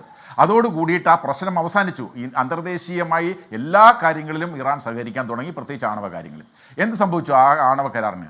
ആ ആണവ കരാർ 2017 ട്രംപ് അധികാരത്തിൽ വന്നപ്പോൾ അദ്ദേഹം വന്ന സമയത്ത് തന്നെ പറഞ്ഞു, ഞാൻ ഈ ആണവ കരാർ, ഈ ഒബാമ ഒപ്പിട്ട ആണവ കരാർ കുഴപ്പം പിടിച്ച ആണവ കരാറാണ്, അത് ഞാൻ ഒഴിവാക്കും, അല്ലെങ്കിൽ ഞാൻ ക്യാൻസൽ ചെയ്യുമെന്ന് പറഞ്ഞു. 2018 അദ്ദേഹം അത് കളഞ്ഞു.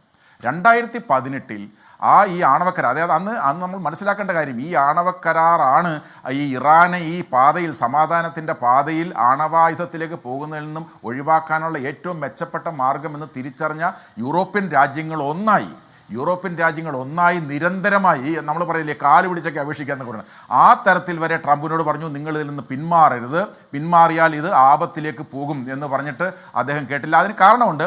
നമുക്കറിയാം, ഈ ഒബാമ ഇതിന് നേതൃത്വം നൽകുന്ന സന്ദർഭത്തിൽ അന്നും ഇദ്ദേഹമാണ് പ്രധാനമന്ത്രി, നെതന്യാഹുവാണ്. ഏതെല്ലാം തരത്തിൽ അതിനെ അട്ടിമറിക്കാൻ ശ്രമിച്ചു എന്ന് അന്നത്തെ വാർത്തകൾ കണ്ടാൽ നമുക്ക് മനസ്സിലാകാം. അന്ന് ഒബാമയെ മറികടന്നുകൊണ്ട് അമേരിക്കൻ പാർലമെൻറ്റിൽ വന്ന് ഒബാമയ്ക്കെതിരെ പ്രസംഗിച്ചു നെതന്യാഹു, അതും കാണണം. അപ്പോൾ അങ്ങനെ അന്ന് അട്ടിമറിക്കാൻ ശ്രമിച്ചിട്ട് നടന്നില്ല. 2015 ഈ അട്ടിമറി ശ്രമങ്ങളൊക്കെ അതിജീവിച്ചുകൊണ്ടാണ് ഒബാമ ആണവ കരാർ ഒപ്പിട്ടത്. എന്നാൽ 2018 ആയപ്പോഴത്തേക്ക് ഈ ട്രംപ് അധികാരത്തിൽ വരികയും ട്രംപിൻ്റെ മരുമകൻ നമുക്കറിയാം യാരദ് കുഷ്ണർ എന്ന് പറയുന്നത് യഹൂദ വംശജനാണ്.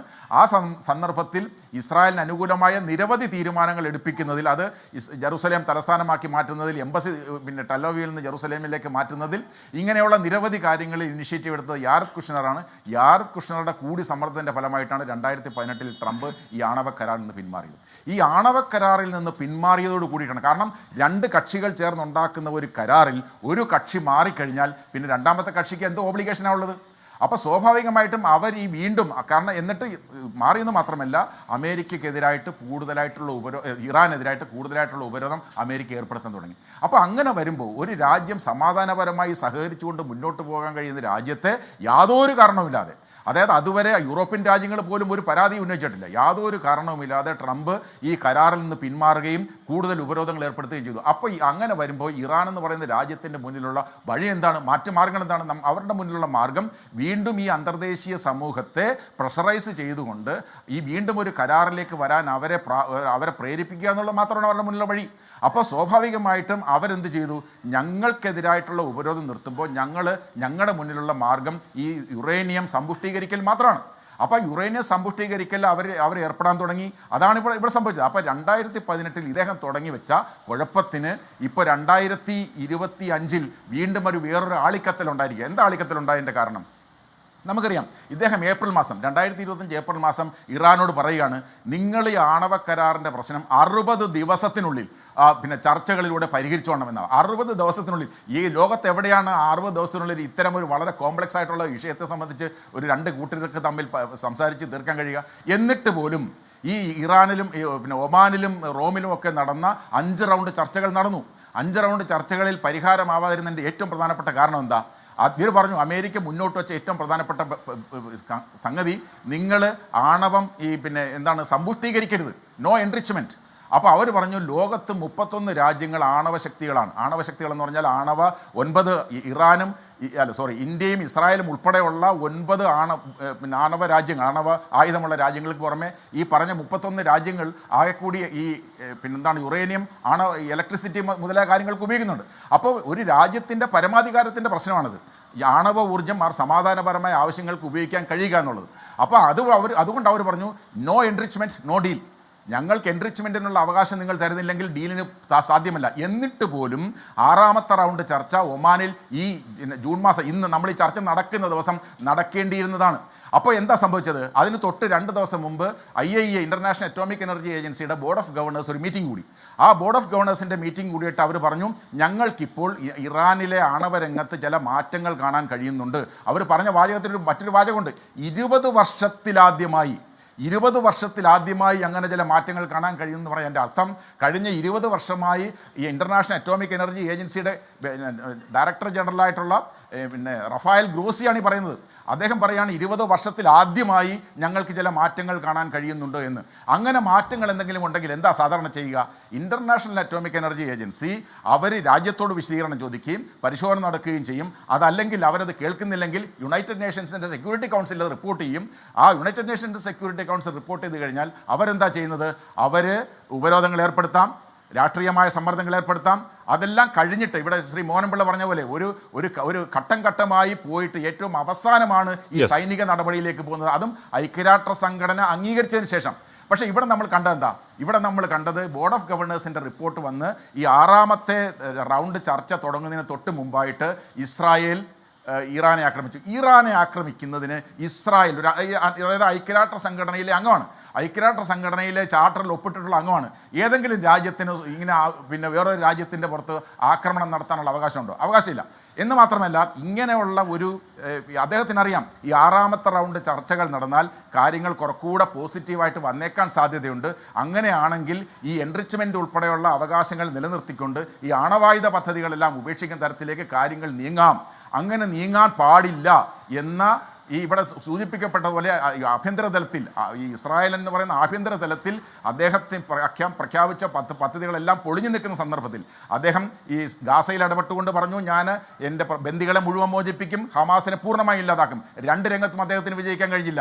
ആ ബന്ദികളാക്കപ്പെട്ട ആളുകൾ നിരന്തരം ഇസ്രായേലിൽ സമരം നടത്തിക്കൊണ്ടിരിക്കുകയാണ്. അവിടുത്തെ രാഷ്ട്രീയ രംഗത്ത് അവിടുത്തെ സുപ്രീം കോടതിയെ നിർവീര്യമാക്കാനുള്ള തരത്തിലുള്ള കാര്യങ്ങൾ നടത്തിക്കൊണ്ടിരിക്കുന്നത് കാരണം ഇദ്ദേഹത്തിന് അഴിമതിയിൽ നിന്ന് രക്ഷപ്പെടാൻ വേണ്ടി. അപ്പോൾ ആഭ്യന്തര രാഷ്ട്രീയ രംഗത്ത് വളരെ ദുർബലമായി നിൽക്കുന്ന, എന്നാൽ സ്വന്തം ഭരണം നിലനിർത്തണം എന്ന് ആഗ്രഹിക്കുന്ന, എന്നാൽ അതോടൊപ്പം ഈ ഇസ്രായേലിൻ്റെ പദ്ധതികളെ മുഴുക്കെ ഇറാൻ്റെ ആണവ പദ്ധതികളെ മുഴുക്കെ അട്ടിമറിക്കുക എന്ന് പറയുന്ന ഒരു ഹിഡൻ അജണ്ട നടപ്പിലാക്കാൻ വേണ്ടി നടത്തിയതാണ് ഈ ആക്രമണം. അപ്പോൾ അതുകൊണ്ട് എന്താ സംഭവിക്കാൻ പോകുന്നത്? ഈ സംഭവിക്കാൻ പോകുന്നതെന്ന് പറഞ്ഞാൽ നമ്മൾ കാണേണ്ട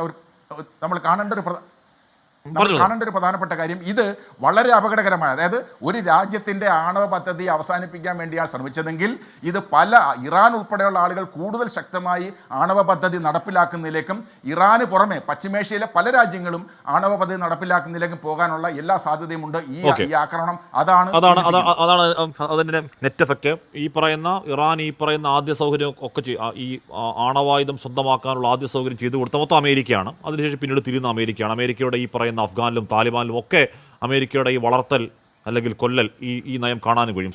ഇനി ഇവിടെ ഇറാൻ്റെ ആക്രമണത്തിൽ അല്ലെങ്കിൽ ഇസ്രായേലിൻ്റെ ആക്രമണത്തിൽ ഇറാൻ്റെ ആണവശേഷിക്ക് കാര്യമായ തകരാറ് സംഭവിച്ചിട്ടില്ല എന്ന് തന്നെ വാദിക്കുന്ന ആഗോള മിലിറ്ററി വെബ്സൈറ്റുകളുണ്ട്. അങ്ങനെയല്ല, താങ്കൾ നേരത്തെ പറഞ്ഞതുപോലെ 10 വർഷമെങ്കിലും പിന്നോട്ടടിക്കാൻ കഴിഞ്ഞു എന്ന ഇസ്രായേൽ അവകാശപ്പെടുന്ന പോലുള്ള അവകാശവാദം ഉണ്ട്. അതെന്തും ആയിക്കോട്ടെ. അതിപ്പോൾ ഒരു ഏറ്റുമുട്ടൽ കാലത്തെ പ്രൊപ്പഗണ്ട തിയറി ഉണ്ടല്ലോ, പ്രൊപ്പഗണ്ടയിൽ ഏത് എന്ന് നമുക്ക് തിരിയണമെങ്കിൽ കുറച്ചുകൂടി കഴിയണം. പക്ഷെ ഒരു കാര്യം ഉറപ്പാണ്, ശക്തമായ ഒരു ദേശീയ സൈന്യവുമായാണ് കൊമ്പുകോർക്കൽ ഇസ്രായേൽ നടത്തുന്നത്.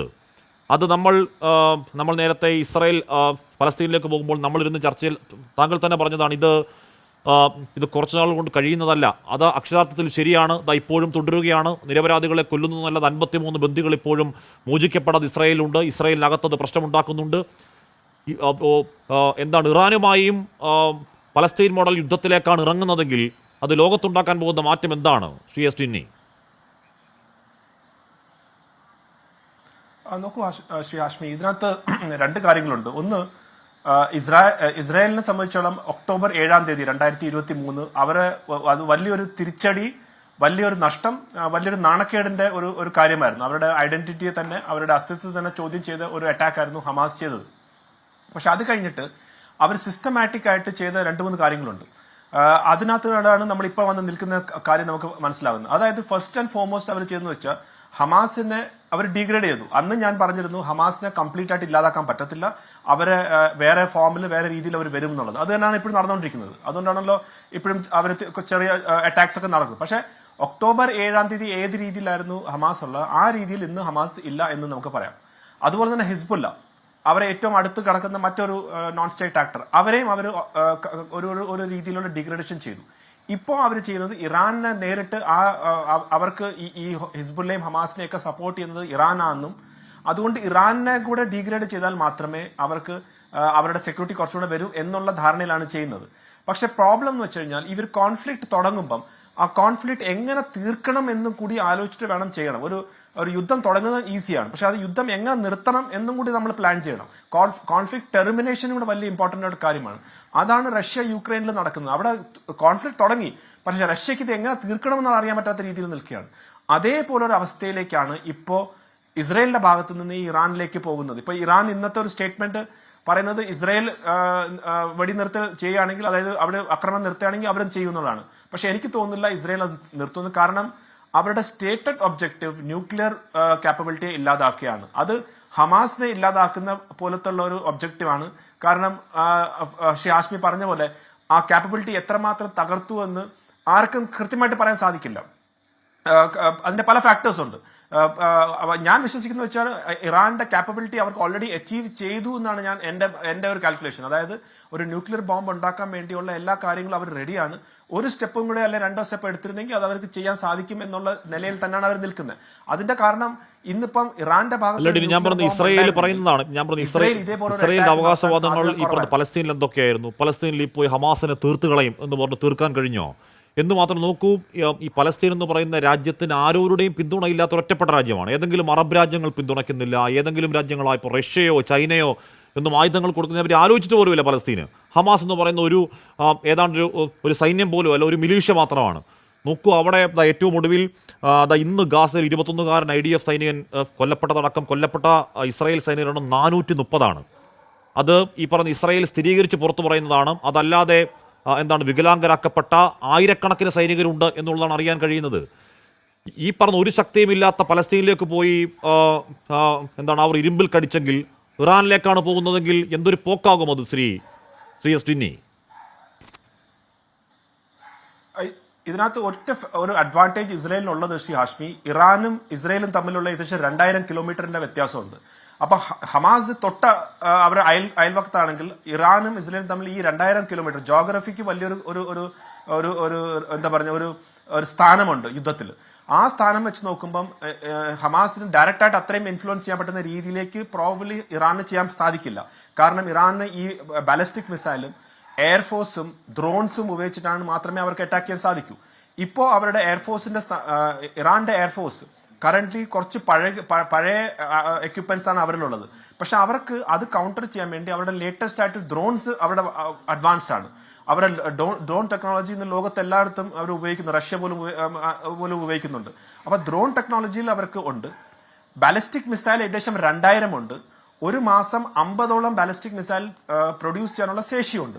അപ്പൊ ഇതൊരു ഈ എയർ വാർഫെയർ ആകുമ്പം തീർച്ചയായിട്ടും ഡയറക്റ്റ് ആയിട്ടുള്ള ഒരു കോൺഫ്ലിക്റ്റേക്ക് അങ്ങനത്തെ രീതിയിൽ പോയില്ലെങ്കിൽ തന്നെയും ഇസ്രായേലിന്റെ ഭാഗത്ത് നഷ്ടം ഉണ്ടാവാം. പക്ഷെ അതിൽ കൂടുതൽ ഞാൻ കാണുന്നത് ഈ രീതിയിൽ വരുമ്പം ഇറാനും വലിയ ഒരു വില കൊടുക്കേണ്ടി വരും. അത് കൊടുത്തോണ്ടിരിക്കുകയാണ്. കാരണം ഇസ്രായേലിന്റെ ഭാഗത്ത് നിന്ന് എയർഫോഴ്സ് ഉപയോഗിച്ച് അവരുടെ മിസൈൽസ് ഉപയോഗിച്ച് പ്ലസ് US-ന്റെ ഇൻഡയറക്റ്റ് സപ്പോർട്ട്, US ഡയറക്റ്റ് ആയിട്ട് സപ്പോർട്ട് ചെയ്തില്ലെങ്കിലും US-ന്റെ ഒരു ഇൻഡയറക്റ്റ് സപ്പോർട്ട് ഇസ്രായേലിനുണ്ട്. അത് വെച്ച് നോക്കുമ്പോൾ ഇറാനിന് വലിയ രീതിയിലുള്ള ഒരു നാശനഷ്ടം ഉണ്ടായിക്കൊണ്ടിരിക്കുകയാണ്. പക്ഷേ ഇസ്രായേലിന്റെ ഭാഗത്ത് നിന്നും ഡെഫിനറ്റ്ലി അവർക്കും കാഷ്വാലിറ്റീസ് ഉണ്ടാവും. കാരണം ഈ ഒരു 15-16 എന്ന് പറയുന്ന ഇരിക്കുന്ന രണ്ടുപേരും ഏകദേശം തുല്യമായിട്ടുള്ള രീതിയിൽ റാങ്കിങ്ങിലാണെങ്കിൽ, പക്ഷെ പല എക്യുപ്മെന്റിൽ ഇസ്രായേൽ ബെറ്റർ ആണ്, പല എക്യുപ്മെന്റിൽ ഇറാൻ ബെറ്റർ ആണ്. നഷ്ടം രണ്ടുപേർക്കും ഉണ്ടാവും, അതിനകത്ത് യാതൊരു സംശയമില്ല. അതിലെന്ന് പറഞ്ഞാൽ ഒരാൾ ജയിക്കുക ഒരാൾ തോറ്റുപോവുക എന്നൊരവസ്ഥയില്ല, ഉണ്ടാവുന്നത് പരാജയം മാത്രമാണ്. ആർക്കാണ്? ഇരു രാജ്യങ്ങളിലെയും സാധാരണ മനുഷ്യർക്ക്. ശ്രീ മോഹനൻപിള്ള, ഇവിടെ ഉറപ്പായും നേരത്തെ ശ്രീ ജോസഫാനോട് പറഞ്ഞതുപോലെ ഇവിടെ അമേരിക്കൻ ചതി ഇവിടെ ഉറപ്പായും ഉണ്ട്. അത്തരം ചതികൾ പല രാജ്യങ്ങളും നമ്മൾ കണ്ടതുമാണ്. പക്ഷെ അമേരിക്ക സൈലന്റായി സപ്പോർട്ട് ചെയ്യുകയാണെങ്കിൽ ഈ പറയുന്ന യുക്രൈൻ യുദ്ധ സമയത്ത് റഷ്യക്ക് ഡ്രോണുകൾ കൊടുത്ത രാജ്യം കൂടിയാണ് ഇറാൻ. ചൈനയ്ക്ക് ഇറാനോട് താല്പര്യമുണ്ട്, അത് ഇന്ത്യ വിരുദ്ധയുടെ പേരിൽ കൂടിയാണ് കേട്ടോ, വേറെ അർത്ഥത്തിൽ. മോഹനൻപിള്ള, ഈ രാഷ്ട്രങ്ങളുടെയൊക്കെ പിന്തുണ കിട്ടാൻ അർഹമായ ഒരു സൈനിക രാജ്യമാണ്. ഇവരുമായിട്ടൊക്കെ നല്ല ബന്ധം വെച്ച് പുലർത്തുന്ന, ഈ പറയുന്ന നയതന്ത്ര ബന്ധങ്ങൾ വെച്ച് പുലർത്തുന്ന ഒരു പൂർണ്ണ രാഷ്ട്രമാണല്ലോ ഇറാൻ. നോക്കൂ, ഒരു ഹൈപ്പർസോണിക് മിസൈൽ ഹൈഫയിൽ പോയി വീഴുന്ന ദൃശ്യങ്ങൾ നമ്മൾ കണ്ടതാണ്. ഈ പറഞ്ഞ ഒരു അയൺ ഡോമോ, ഏതെങ്കിലും തരത്തിൽ താടോ, ഏതെങ്കിലും തരത്തിൽ ഡേവിഡ് സ്ലിംഗ്റിയോ ഒന്നും തടയാൻ കഴിഞ്ഞിട്ടില്ല. ഇറാന്റെ ആഴ്സനലിൽ ഇനിയും ആയുധങ്ങളുണ്ട്. ഇസ്രായേൽ ആയുധങ്ങൾ എത്രയുണ്ടോ അത്രയധികം ഒരുപക്ഷെ ഇല്ലെങ്കിൽ കൂടിയും. ശ്രീ മോഹനൻപിള്ള, അങ്ങനെ രാഷ്ട്രങ്ങൾ ഇരുപക്ഷത്തേക്കും ചേരുകയാണെങ്കിൽ ഉണ്ടാകാൻ പോകുന്ന നാശം പരമനാശമാവില്ലേ?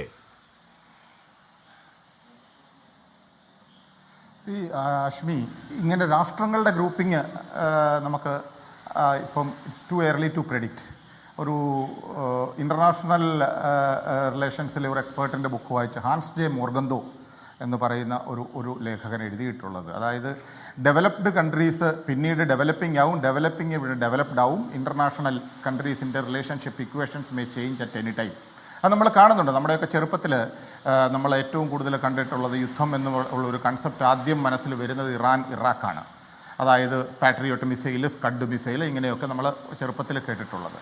നേരെ മറിച്ച് ഇപ്പോൾ ഏതാണ് അവിടെ നിൽക്കുന്നത്? അതായത് അവർ തമ്മിൽ ഫൈറ്റ് ചെയ്തിട്ട് ഇപ്പോൾ ഇറാൻ്റെ സൈഡിലാണ് ഇറാഖ് എന്ന് പറയുന്നത്.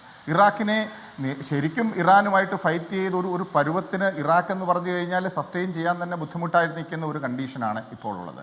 ഇറാൻ എന്ന് പറഞ്ഞു കഴിഞ്ഞാൽ ഞാൻ നോക്കുന്നത് കാര്യം അവർക്ക് സസ്റ്റെയിൻ ചെയ്യാനുള്ള കപ്പാസിറ്റി വളരെ കൂടുതലാണ്.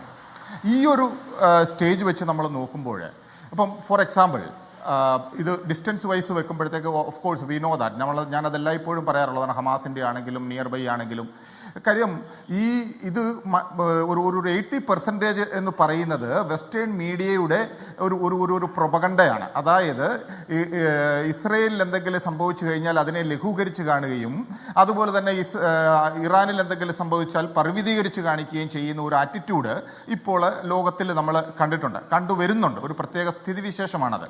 അപ്പോൾ ആ ഒരു സിറ്റുവേഷൻ വെക്കുമ്പോൾ തീർച്ചയായിട്ടും കാര്യം ഒരു ഫയർ പവർ, ഒരു Inter continental ballistic missile ICBM Iran അങ്ങോട്ട് വിട്ടു കഴിഞ്ഞാൽ അത് ഇസ്രയേലിൽ ചെല്ലുമ്പോൾ വെറും ഓലപ്പടക്കമായിട്ട് മാറുകയോ, അതുപോലെ തന്നെ അവിടെ നിന്ന് വിടുന്ന ഒരു മിസൈൽ, ഇസ്രയേലിൽ വിടുന്ന ഒരു മിസൈൽ നേരെ മറിച്ച് ഇറാനിൽ വരുമ്പോഴത്തേക്ക് വൻ ഭൂകമ്പം ഉണ്ടാക്കുകയും ചെയ്യുന്ന ഒരു സ്ഥിതിവിശേഷമായിട്ടാണ് നമ്മൾ ഈ റീസെൻ്റ് ആയിട്ടുള്ള സിറ്റുവേഷൻസ് നമ്മൾ അനലൈസ് ചെയ്യുവാണെങ്കിൽ കാണുന്നത്. നേരെ മറിച്ച് ശരിക്കും ഇത് ഒരു കാരണവശാലും എസ്കലേറ്റ് ചെയ്യില്ല, ഒരു കാരണവശാലും. അതിൻ്റെ കാരണം എന്താ അറിയുമോ? കാര്യം ഈ ന്യൂക്ലിയർ പവർ ഇതുവരെ ഒരു പ്രൂഫുമില്ല ഇറാൻ ന്യൂക്ലിയർ ബോംബ് ഉണ്ടാക്കാനായിട്ട് ന്യൂക്ലിയർ പവർ യൂസ് ചെയ്തു എന്ന്.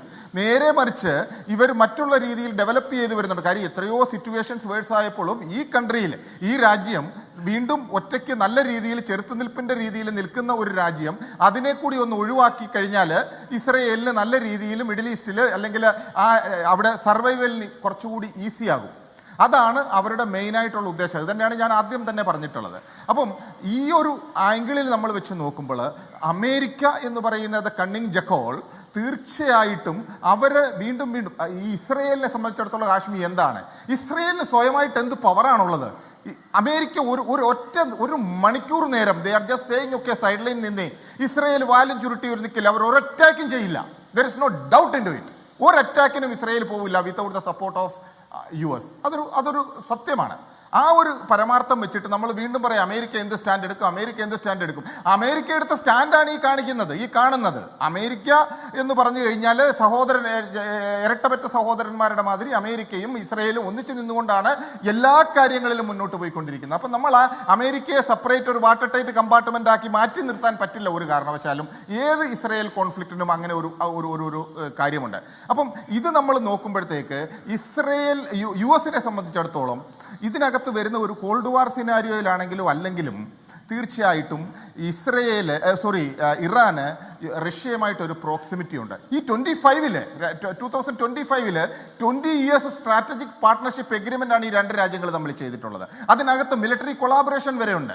അപ്പം ആ ഒരു രീതിയിൽ റഷ്യയും ഇറാനുമായിട്ട് നിൽക്കുമ്പോൾ അമേരിക്ക ഡയറക്റ്റായിട്ട് ഇങ്ങനെ ഓലപ്പാൻ വിട്ട് പറയുമെന്നുള്ളതല്ലാതെ അമേരിക്ക ഒരിക്കലും ഡയറക്റ്റ് ഇന്റർഫിയർ ചെയ്യില്ല. There is no doubt in to it. ഒരു കാരണവശാലും അവർക്ക് ചെയ്യാൻ മുന്നോട്ട് വരാൻ പറ്റില്ല. ഇങ്ങനെ പറഞ്ഞ് ഭയപ്പെടുത്തി നിർത്തും എന്നുള്ളതേ ഉള്ളൂ, അല്ലാതെ ഒന്നും ചെയ്യാൻ പറ്റില്ല. കാര്യം ഇത് ട്രംപിനറിയാം ഇവിടെ എന്തെങ്കിലും ചെയ്യണമെന്നുണ്ടെങ്കിൽ that is only through Putin, അല്ലാതെ വേറെ ഒരു വഴിയുമില്ല.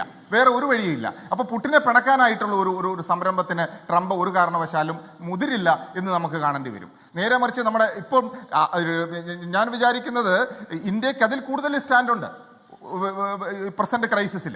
കാരണം റീസെന്റ് ഓപ്പറേഷൻ സിന്ദൂറിൽ ശരിക്കും പറഞ്ഞു കഴിഞ്ഞാൽ ഇസ്രയേൽ ഓഫ് കോഴ്സ് ഡയറക്റ്റ് സപ്പോർട്ടായിരുന്നു, കട്ട സപ്പോർട്ടായിരുന്നു. There is no doubt in to it. At the same time ഇസ്രയേലിന്റെ ഫോറിൻ മിനിസ്റ്റർ ആ സമയത്ത് ഇവിടെ ഉണ്ടായിരുന്നു. അവരാണ് പറഞ്ഞത് ഇത് രണ്ടും എസ്കലേറ്റ് ചെയ്യണമെന്ന്. പക്ഷെ പാരമ്പര്യമായിട്ട് നമ്മൾ നോക്കുമ്പോൾ ഇറാനും ഇന്ത്യയുമായിട്ടുള്ള റിലേഷനിൽ ഈ കാശ്മീർ ഇഷ്യൂ വന്നപ്പോൾ ആദ്യഘട്ടങ്ങളിൽ ഇറാൻ പാകിസ്ഥാനെ സപ്പോർട്ട് ചെയ്തിട്ടുണ്ട്, ഇല്ല എന്ന് പറയുന്നില്ല. പക്ഷേ അവര് ഈ റീസെന്റ് ടൈമിൽ ആ ആറ്റിറ്റ്യൂഡ് സ്ലൈറ്റ്ലി ചേഞ്ച് ചെയ്തിട്ട് പക്ഷേ ഇറാൻ കശ്മീർ വിഷയത്തിൽ പാകിസ്ഥാനെ സപ്പോർട്ട് ചെയ്യുമ്പോഴും ഇന്ത്യ ഇറാൻ ബന്ധം സുദൃഢമാണ്. ഇന്ത്യ ഇറാൻ ട്രേഡ് റിലേഷൻ അപ്പോഴും ഒന്നും സംഭവിച്ചിട്ടില്ല. ചബഹാർ തുറമുഖം അടക്കം അവിടെയുണ്ട്. നമുക്ക് അതിലേക്ക് പെട്ടെന്ന് എത്താം. ആ ഓയിൽ അവിടെയുണ്ട് എന്ന് പറഞ്ഞാൽ ഈ പറയുന്ന കശ്മീർ വിഷയത്തിൽ ഇറാൻ പാകിസ്ഥാനെ പിന്തുണയ്ക്കുമ്പോഴും ഏതെങ്കിലും തരത്തിൽ ഇന്ത്യ ഇറാൻ സൗഹൃദത്തിൽ ഒരു വിള്ളൽ ഉണ്ടായിട്ടില്ലാന്നേ. അതാണ് യാഥാർത്ഥ്യം. ഷാപ്രസാദ്, ഈ ഇന്ത്യ ഇറാൻ ബന്ധത്തിന് അതിനിപ്പോൾ സാംസ്കാരിക മാനം അടക്കം പലതുണ്ട്. ബന്ധത്തിന് എത്ര വർഷങ്ങളുടെ പഴക്കമാണല്ലോ. പണ്ട് 1950 ഇന്ത്യ ഇറാൻ ഫ്രണ്ട്ഷിപ്പ് ട്രീറ്റി പോട്ടെന്ന് വെച്ചാലും 2001 അടൽ ബിഹാരി വാജ്പേയിയുടെ ഇറാൻ സന്ദർശനത്തിലുണ്ടായ Tehran declaration, 2003 Syed Mohammad Khatami ഇന്ത്യയിലേക്ക് വരുന്നു, നടത്തിയ ന്യൂഡൽഹി ഡിക്ലറേഷൻ, 2016 നരേന്ദ്രമോദി ഇറാനിലേക്ക് പോയി സംയുക്ത പ്രസ്താവന, അതിൻ്റെ പേര് civilisation connect in contemporary contest, അന്നുപ്പെട്ടത് പ്രധാനപ്പെട്ട 12 MOU. 2018 ഹസൻ റുഹാനി ഇവിടെ വരുന്നുണ്ട്, പിന്നെയും സംയുക്ത പ്രസ്താവന. പോയ വർഷം ബ്രിക്സ് സമ്മിറ്റിൽ വെച്ച് മോദി ഇറാൻ കൂടിക്കാഴ്ച, അവിടെ കണ്ട പ്രഖ്യാപനങ്ങൾ, 2 പാർലമെന്ററി സ്പീക്കർ തല ചർച്ചകൾ. എസ് ജയശങ്കർ ഇറാനിൽ പോയത് എത്ര തവണയാണ്? ഗഡ്കരി, സർബാനന്ദ് സോനോവാൾ, സുഷമ സ്വരാജ്. ഇറാനിൽ പോവാത്ത മന്ത്രിമാരുണ്ടോ? ചബഹാർ തുറമുഖം നമ്മുടെ തുറമുഖമാണ്. ട്രേഡ് ബന്ധങ്ങൾ, കയറ്റുമതി ഇറക്കുമതി എത്ര വലുതാണ്. ഇതൊന്നും അറിയാതെയാവില്ലേ? ഇതൊന്നും അല്ലെങ്കിൽ ഇസ്രായേൽ ഇന്ത്യ, ഇസ്രായേൽ ഇറാൻ ബന്ധം എന്നതിനെക്കുറിച്ചൊന്നും ഒരു ഐഡിയയും ഇല്ലാതെയാവില്ലേ ഇസ്രായേലിന് വേണ്ടിയുള്ള മുദ്രാവാക്യം വിളി സൈബർ മീഡിയയിൽ ഉണ്ടാവുന്നതും ഒരുപക്ഷെ പുറത്ത് പിന്തുണാ പ്രഖ്യാപനം ഉണ്ടാവുന്നതും? ശ്രീ ഷാവു പ്രസാദ്. ഹാഷ്മി, ഞാൻ അതിലേക്ക് വരാം. എനിക്ക് ആദ്യത്തെ അവസരത്തിൽ ഹാഷ്മി എനിക്ക് ഒട്ടും സമയം തന്നില്ല. ഞാൻ പറഞ്ഞു തുടങ്ങിയപ്പോഴത്തേക്ക് തന്നെ ഹാഷ്മി പോയി. ഇത്തവണ അതുണ്ടാവില്ല എന്ന് ഞാൻ പ്രതീക്ഷിക്കുന്നു. ഇവിടെ എനിക്ക് ചില കാര്യങ്ങളോട് പ്രതികരിക്കേണ്ടതുണ്ട്. ഒന്ന്, ഈ 2018 ട്രംപ് ഇതിൽ നിന്ന് പിന്മാറിയതിൻ്റെ കാര്യം, അമേരിക്ക ഇതിൽ നിന്ന് പിന്മാറിയതിൻ്റെ ഒരു വിശദീകരണം അദ്ദേഹം ഇവിടെ കൊടുക്കുകയുണ്ടായി. ഞാൻ ട്രംപിൻ്റെ ആളൊന്നുമല്ല, ട്രംപിനെ അനുകൂലിക്കുന്നില്ല, അയാളൊരു വിടുവായനാണോ എന്നുള്ള കാര്യത്തിൽ ആർക്കും സംശയവുമില്ല. പക്ഷെ ഒരു കാര്യമുണ്ടായി. ഈ ഇറാൻ എന്ന് പറയുന്നത് NPT-യിൽ മെമ്പറാണത്, ന്യൂക്ലിയർ നോൺ പ്രൊളിഫറേഷൻ ട്രീറ്റി. ആ NPT-യിൽ ഉള്ള ഒരു സിഗ്നേച്ചറി അവരുടെ ന്യൂക്ലിയർ ഫെസിലിറ്റീസ് അന്താരാഷ്ട്ര പരിശോധനകൾക്ക് തുറന്നു കൊടുക്കണം. അവരുടെ യുറേനിയം എൻറിച്ച്മെൻറ്റിൻ്റെ സ്റ്റാറ്റസ് ബോധ്യപ്പെടുത്തണം. ഓരോ കാര്യങ്ങളും ഇവിടെ അദ്ദേഹം പറഞ്ഞു അവർ എൻറിച്ച് ചെയ്യുന്നത് പവർ പ്ലാന്റുകൾക്ക് വേണ്ടിയാണ് എന്നുള്ളത്. പവർ പ്ലാന്റുകൾക്ക് വേണ്ടി യുറേനിയം എൻറിച്ച്മെൻറ്റ് 5 to 7% എൻറിച്ച്മെൻറ്റിൻ്റെ ആവശ്യമേ ഉള്ളൂ. എന്നാൽ ഇപ്പോൾ ഇറാൻ്റെ ഇതുവരെയുള്ള സ്റ്റാറ്റസ് അനുസരിച്ച് അവർ 60% മേളിൽ എൻറിച്ച്മെൻറ്റ് സ്റ്റാറ്റസ് കൈവരിച്ചിട്ടുണ്ട്. അത് 90% എബവ് എത്തുമ്പോൾ അത് വെപ്പണൈസ്ഡായി. പവർ പ്രൊഡക്ഷന് വേണ്ടിയുള്ള എൻറിച്ച്മെൻ്റ് ആണെങ്കിൽ 10% താഴെ നിൽക്കണം. നിൽക്കും. ഇങ്ങനെയുള്ള ഒരുപാട് NPT സിഗ്നേച്ചറിയായ ഒരു രാജ്യം ഇതെല്ലാം ലംഘിച്ചിട്ടുണ്ട്. ഇങ്ങനെയുള്ളൊരു സിറ്റുവേഷനിലായിരുന്നു അന്ന് അമേരിക്ക അതിൽ നിന്ന് പിന്മാറിയതും. കാര്യം ഇവർ അനുവദിക്കുന്നില്ല, സംഭവം അനുവദിക്കുന്നില്ല. അല്ലെങ്കിൽ അവർ ആ കരാറിൽ നിന്ന് പിൻവാങ്ങണം. ഇന്ത്യക്കത് ബാധകമല്ല. കാരണം ഇന്ത്യ NPTയുടെ ഒരു സിഗ്നേച്ചറി അല്ല, ഇസ്രായേൽ NPTയുടെ സിഗ്നേച്ചറി അല്ല. അതുകൊണ്ട് തന്നെ ഈ പറയുന്ന NPT നോംസിന് അവർക്ക് ബാധ്യതയുമില്ല. ഇനി അതൊന്ന്. മറ്റൊരു കാര്യം ഞാനിവിടെ ആദ്യം സൂചിപ്പിച്ചൊരു കാര്യമാണ് പറഞ്ഞത്. ഇറാൻ്റെ കൈ ഇവരെ ഇസ്രയേലിനെ മുടിപ്പിച്ച് തേച്ച് കഴുകും, അവരെ ഈ ഭൂമുഖത്തു നിന്ന് തുടച്ചു നിൽക്കും എന്ന് തീരുമാനമെടുത്തിട്ടുള്ള ഒരു രാജ്യമാണ് ഇറാൻ. പല രാജ്യം അങ്ങനൊരു അവസ്ഥ വേറൊരു രാജ്യത്തിനും ഇല്ലെന്ന് ഈ ലോകത്തിൽ. അങ്ങനെ ഇരിക്കുമ്പോൾ തൻ്റെ ശത്രുവിൻ്റെ കയ്യിൽ തന്നെ സംഹരിക്കാനുള്ള ഒരു ആയുധം വരുന്നത് തടയാനുള്ള ആ ഒരു ഉത്തരവാദിത്വം അവർക്കുണ്ട്. അവിടെ നിലനിൽപ്പ് പ്രശ്നമാണ്, വലിയ പ്രശ്നമാണത്. പിന്നെ ഇവിടെ മോഹനപിള്ള സാർ പറഞ്ഞു, അദ്ദേഹം വളരെ എക്സ്പീരിയൻസ്ഡ് ആയിട്ടുള്ള സൈനിക ഉദ്യോഗസ്ഥനും പ്രതിരോധ വിദഗ്ധനുമാണ്. അദ്ദേഹം എന്താണ് അങ്ങനെ പറഞ്ഞതെന്ന് എനിക്കറിയില്ല. അതായത് അമേരിക്ക ഇല്ലെങ്കിൽ ഇസ്രായേൽ ഇല്ല എന്ന്. സാർ, നിങ്ങളൊക്കെ അക്കാഡമിയിൽ പഠിച്ചിട്ടുണ്ടാകും, ലോകത്തിലെ ഏറ്റവും വലിയ റഫറൻസ് ആയിട്ടുള്ള യുദ്ധമാണ് 6 Days War. അമേരിക്കയും ഇസ്രായേലും തമ്മിലുള്ള സൈനിക സഹകരണം തുടങ്ങുന്നത് 70s സാർ. ഈ ചുറ്റും കിടക്കുന്ന മഹാശക്തികളായിട്ടുള്ള അറബ് രാജ്യങ്ങളെ മുഴുവനും ഇസ്രായേൽ തച്ച് തകർത്തിട്ടുള്ളത് അമേരിക്കയുടെ ഒരു പിന്തുണയും ഇല്ലാതിരുന്ന കാലത്താണ്. ഏറ്റവും വലിയ റഫറൻസ് 3 മഹായുദ്ധങ്ങൾ അവർ നടത്തിയിട്ടുള്ളത്. അതുപോലെ ഹാഷ്മി പറഞ്ഞത് ശരിയാണ്. ഇറാൻ എന്ന് പറയുന്നത് ഒരു സമ്പൂർണ്ണ രാഷ്ട്രമാണ്, സൈനിക ശക്തിയാണ്. ഹമാസിനോട് കളിക്കുന്നത് മാതിരി അല്ല. ആ ബോധ്യം നല്ല വ്യക്തമായിട്ട് തന്നെ ഇസ്രായേലിനുമുണ്ട്. ആലോചിച്ച് നോക്കൂ, ഇത്രയൊന്നുമില്ലാതിരുന്നപ്പോൾ, ഈ അമേരിക്കയുടെയോ ഒന്നും പിന്തുണ ഇല്ലാതിരുന്ന കാലത്താണ് ഈജിപ്റ്റ്, ജോർദാൻ, ഇറാഖ്, ലെബനൻ ഈ മഹാശക്തികളുമായിട്ട് ഒരുമിച്ച് യുദ്ധം ചെയ്ത് എല്ലാവരെയും പരാജയപ്പെടുത്തി. അങ്ങനെ ഒരു ചരിത്രം കൂടി ഇസ്രായേലിനുണ്ട്. അവരെ സംബന്ധിച്ചിടത്തോളം വേറൊന്നുമല്ല, ഞങ്ങളൊരു ചെറിയ സമൂഹമാണ്, ഞങ്ങളൊരു ചെറിയ രാജ്യമാണ്, ഞങ്ങൾക്ക് ഞങ്ങളുടെ എല്ലാ റെപ്യൂട്ടേഷനും കൂടി നിലനിൽക്കാനുള്ള അവകാശമുണ്ട്. ആ അവകാശം ലോകം അംഗീകരിച്ചേ പറ്റൂ. അല്ല, നിങ്ങളെ നിലനിൽക്കാൻ അനുവദിക്കില്ല, നിങ്ങളെ നശിപ്പിക്കാൻ വേണ്ടിയാണ് ഞങ്ങൾ ജീവിച്ചിരിക്കുന്നത് എന്ന് പറയുന്നൊരു രാഷ്ട്രത്തിനോട് അവൻ്റെ കയ്യിൽ സർവസംഹാരമായ ആയുധങ്ങൾ വരുമ്പോൾ അതിനെ അവർ തടയും. അത് തടയുക തന്നെ ചെയ്യും. അവിടെ നമ്മൾ ഈ യുദ്ധത്തിൻ്റെ കാൽപ്പനികമായ പദങ്ങളൊന്നും ഉപയോഗിച്ചിട്ട് കാര്യമില്ല. നിലനിൽപ്പ് പ്രശ്നമാകുമ്പോൾ ഹാഷ്മി, അതാരായാലും അത് ചെറുക്കുക തന്നെ ചെയ്യും. താങ്കൾ പറഞ്ഞു, താങ്കൾ പിന്നെയും ചരിത്രത്തിൽ നിൽക്കുകയാണ്. ഞാൻ ഇടപെടും, നമുക്ക് ഒരുപാട് ചരിത്രത്തിൽ സമയമില്ലാത്തതുകൊണ്ടാണ്. അല്ല, പിന്നെ ചരിത്രത്തിൽ നമ്മൾ ഈ ചരിത്രമൊക്കെ ഒരു സമയത്ത് ഒരുപാട് പറഞ്ഞതാണ്. താങ്കളുടെ ചോദ്യത്തിലേക്ക് ഇനി ഒറ്റ മിനിറ്റ് ഹാഷ്മി, ഒരു മിനിറ്റ്. അതായത് ഇനി ഇന്ത്യ ഇറാൻ ബന്ധത്തിലേക്ക് തീർച്ചയായിട്ടും ഇന്ത്യയും ഇറാനും തമ്മിൽ നല്ല ബന്ധമുണ്ട്.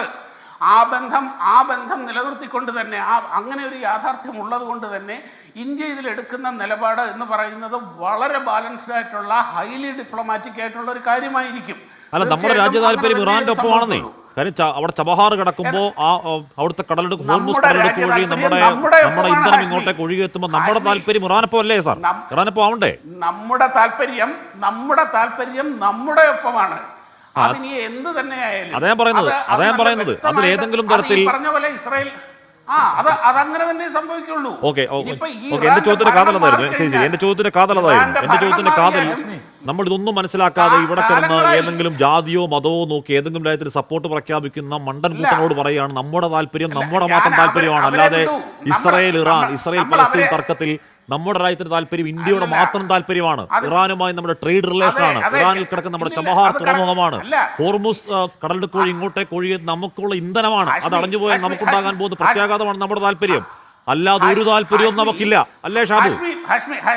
ഹാഷ്മി, ഒരു മിനിറ്റ്. അതായത് ഈ ഇറാനിൽ ഇനി ഏത് ഭരണകൂടം നിലനിന്നാലും ശരി, ഇറാനും ഇന്ത്യയും തമ്മിലുള്ള ബന്ധം ഇങ്ങനെ തന്നെയായിരിക്കും. ആയത്തുള്ള ഖൊമേനി പോയി മറ്റൊരു ഭരണം വന്നാലും ഇന്ത്യയുടെ താല്പര്യം ഇത് തന്നെയാണ്.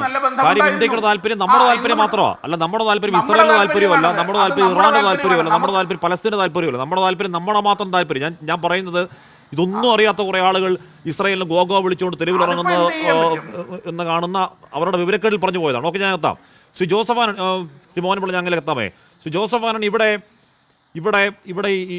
നമ്മൾ എന്താണ് കേരളം കേന്ദ്രം ഫണ്ട് തർക്കത്തിൽ ഉണ്ടായ പ്രശ്നമുണ്ട് എന്ന് പറഞ്ഞു കഴിഞ്ഞാൽ ഏറ്റവും ജനസംഖ്യാ നിയന്ത്രണം ഫലപ്രദമായി നടപ്പാക്കിയ നമ്മൾക്ക് ജനസംഖ്യയുടെ പേരിൽ ഫണ്ട് കുറച്ച് കിട്ടുന്ന ഒരു വസ്തുതയുണ്ട് എന്ന് പറയുന്ന പോലെയാണ്.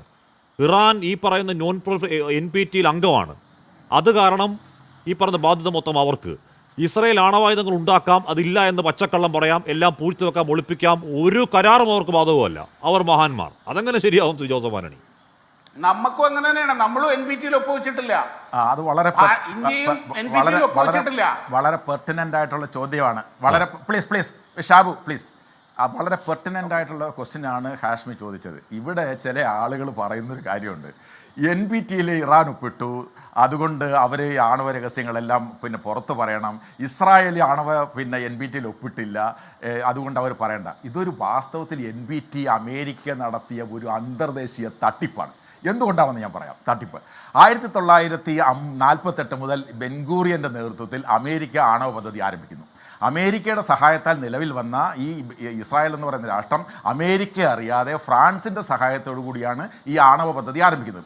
ആണവ പദ്ധതി ആരംഭിച്ച് 1960 ആയപ്പോൾ ഈ ആണവ പദ്ധതി അമേരിക്ക കണ്ടുപിടിക്കുന്നു. അമേരിക്ക കണ്ടുപിടിച്ചപ്പോൾ അന്ന് പ്രസിഡൻ്റായിരുന്ന ഐസനോവർ, അന്ന് പ്രധാനമന്ത്രിയായിരുന്ന ബെൻഗൂറിയനോട് ചോദിച്ചു, നിങ്ങൾ എന്താണ് ഈ ആണവ പരിപാടിയിലൂടെ നടത്തുന്നത് എന്ന് ചോദിച്ചപ്പോൾ ബെൻഗൂറിയൻ പറഞ്ഞു, ഞങ്ങളുടെ ആണവ പദ്ധതി സമാധാനപരമായ ആണവ പദ്ധതിയാണ്. ഇപ്പോൾ ഇറാൻ അന്തർദേശീയ സമൂഹത്തോട് പറയുന്ന അതേ മറുപടിയാണ് അവർ പറഞ്ഞത്. എന്നാൽ വാസ്തവത്തിൽ ആണവ സമാധാനത്തിനുള്ള പദ്ധതി ആയിരുന്നു അത്. സമാധാനത്തിനുള്ള പദ്ധതി ആയിരുന്നില്ല. അവർ ആണവ പദ്ധതി വികസിപ്പിച്ച് 1967 ആയപ്പോൾ ആണവ ബോംബ് നിർമ്മിച്ചു. ആണവ ബോംബ് ഇസ്രായേൽ നിർമ്മിച്ചു. ഇസ്രായേൽ നിർമ്മിച്ച ആണവ ബോംബ് നിർമ്മിച്ചു എന്ന് അമേരിക്ക മനസ്സിലായി. അങ്ങനെ ആണവ ബോംബ് കൈവശം വെച്ചിരിക്കുന്ന ഒരു രാജ്യമുണ്ട് എന്ന തിരിച്ചറിവിലാണ് അമേരിക്കയുടെ നേതൃത്വത്തിൽ 1968 ന്യൂക്ലിയർ നോൺ പ്രോളിഫറേഷൻ ട്രീറ്റി തുടങ്ങിയത്. മനസ്സിലായില്ലേ? ആ ന്യൂക്ലിയർ നോൺ പ്രോളിഫറേഷൻ ട്രീറ്റി തുടങ്ങി ഈ രാജ്യങ്ങളെ കൊണ്ട് ഒപ്പിടിക്കുമ്പോൾ ഇവർ മറച്ചു വെച്ചൊരു കാര്യമുണ്ട്, ഈ ആണവ ബോംബുള്ള രാജ്യമാണ് പശ്ചിമേഷ്യയിൽ ഇസ്രായേൽ എന്നുള്ളത്. അത് മറച്ചു വെച്ചുകൊണ്ടാണ് പശ്ചിമേഷ്യയിലെ സൗദി അറേബ്യ ഉൾപ്പെടെയുള്ള കഴിഞ്ഞാൽ ഈ പറയുന്ന രീതിയിൽ തന്നെയാണ്. അത് ഡിസ്ക്രിമിനേറ്ററി ആണ്. അത് അമേരിക്കൻ ഉടായ്പാണ് തിരിച്ചറിവിലാണ് നമ്മൾ ഇന്ത്യയും ആ NPT-യിൽ ഒപ്പുവെക്കാതെ. അതിന്റെ സമയം കഴിയാണ്. എന്തായാലും അവിടെ യുദ്ധമയങ്ങൾ മാറട്ടെ എന്ന് മാത്രം ആഗ്രഹിക്കുന്നു. യുദ്ധമുണ്ടായാൽ കൊല്ലപ്പെടുക, നഷ്ടമനുഭവിക്കുക, ദുരന്തം അനുഭവിക്കുക, ഇസ്രായേലിലാവട്ടെ ഇറാനിലാവട്ടെ, അത് സാധാരണക്കാരായ നിരപരാധി ജനങ്ങളാണ്. അതുണ്ടാവാതിരിക്കട്ടെ. അങ്ങോട്ടും ഇങ്ങോട്ടും മുന്നറിയിപ്പാണ് ഇസ്രായേലും ഇറാനും. ഏറ്റവും ഒടുവിൽ വരുന്ന ഇറാൻ പ്രസിഡന്റ് മുന്നറിയിപ്പാണ്, ആക്രമണം തുടർന്നാൽ കടുത്ത തിരിച്ചടി നേരിടേണ്ടി വരുമെന്ന് പറയുകയാണ് മസൂദ് പെസഷ്കിയാൻ. ആക്രമണം തുടങ്ങിയത് ഇറാൻ അല്ല എന്നുകൂടി പറയുകയാണ് പ്രസിഡന്റ്. എന്താകുമോ എന്തോ, നമുക്ക് കാത്തിരുന്ന് കാണാൻ വരും മണിക്കൂറുകളിൽ. അതിനിടെ കമന്റ് ബോക്സിൽ അവധി എവിടെ എന്ന് കുറേയധികം കുട്ടികളാണെന്ന് ചോദിക്കുന്നുണ്ട്. അപ്പോൾ നാളെ 8 ജില്ലകളിലാണ് വിദ്യാഭ്യാസ സ്ഥാപനങ്ങൾക്ക് അവധി. അത് വയനാട്, 9 ജില്ലകൾക്കാണ്, 9 ജില്ലകളിലെ വിദ്യാഭ്യാസ സ്ഥാപനങ്ങൾക്കാണ് അവധി.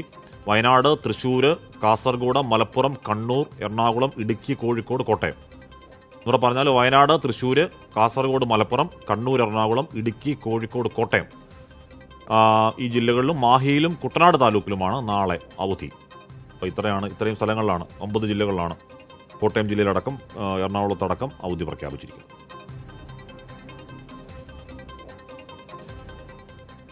അപ്പോൾ എൻകൗണ്ടർ പൂർണ്ണമാവുന്നു.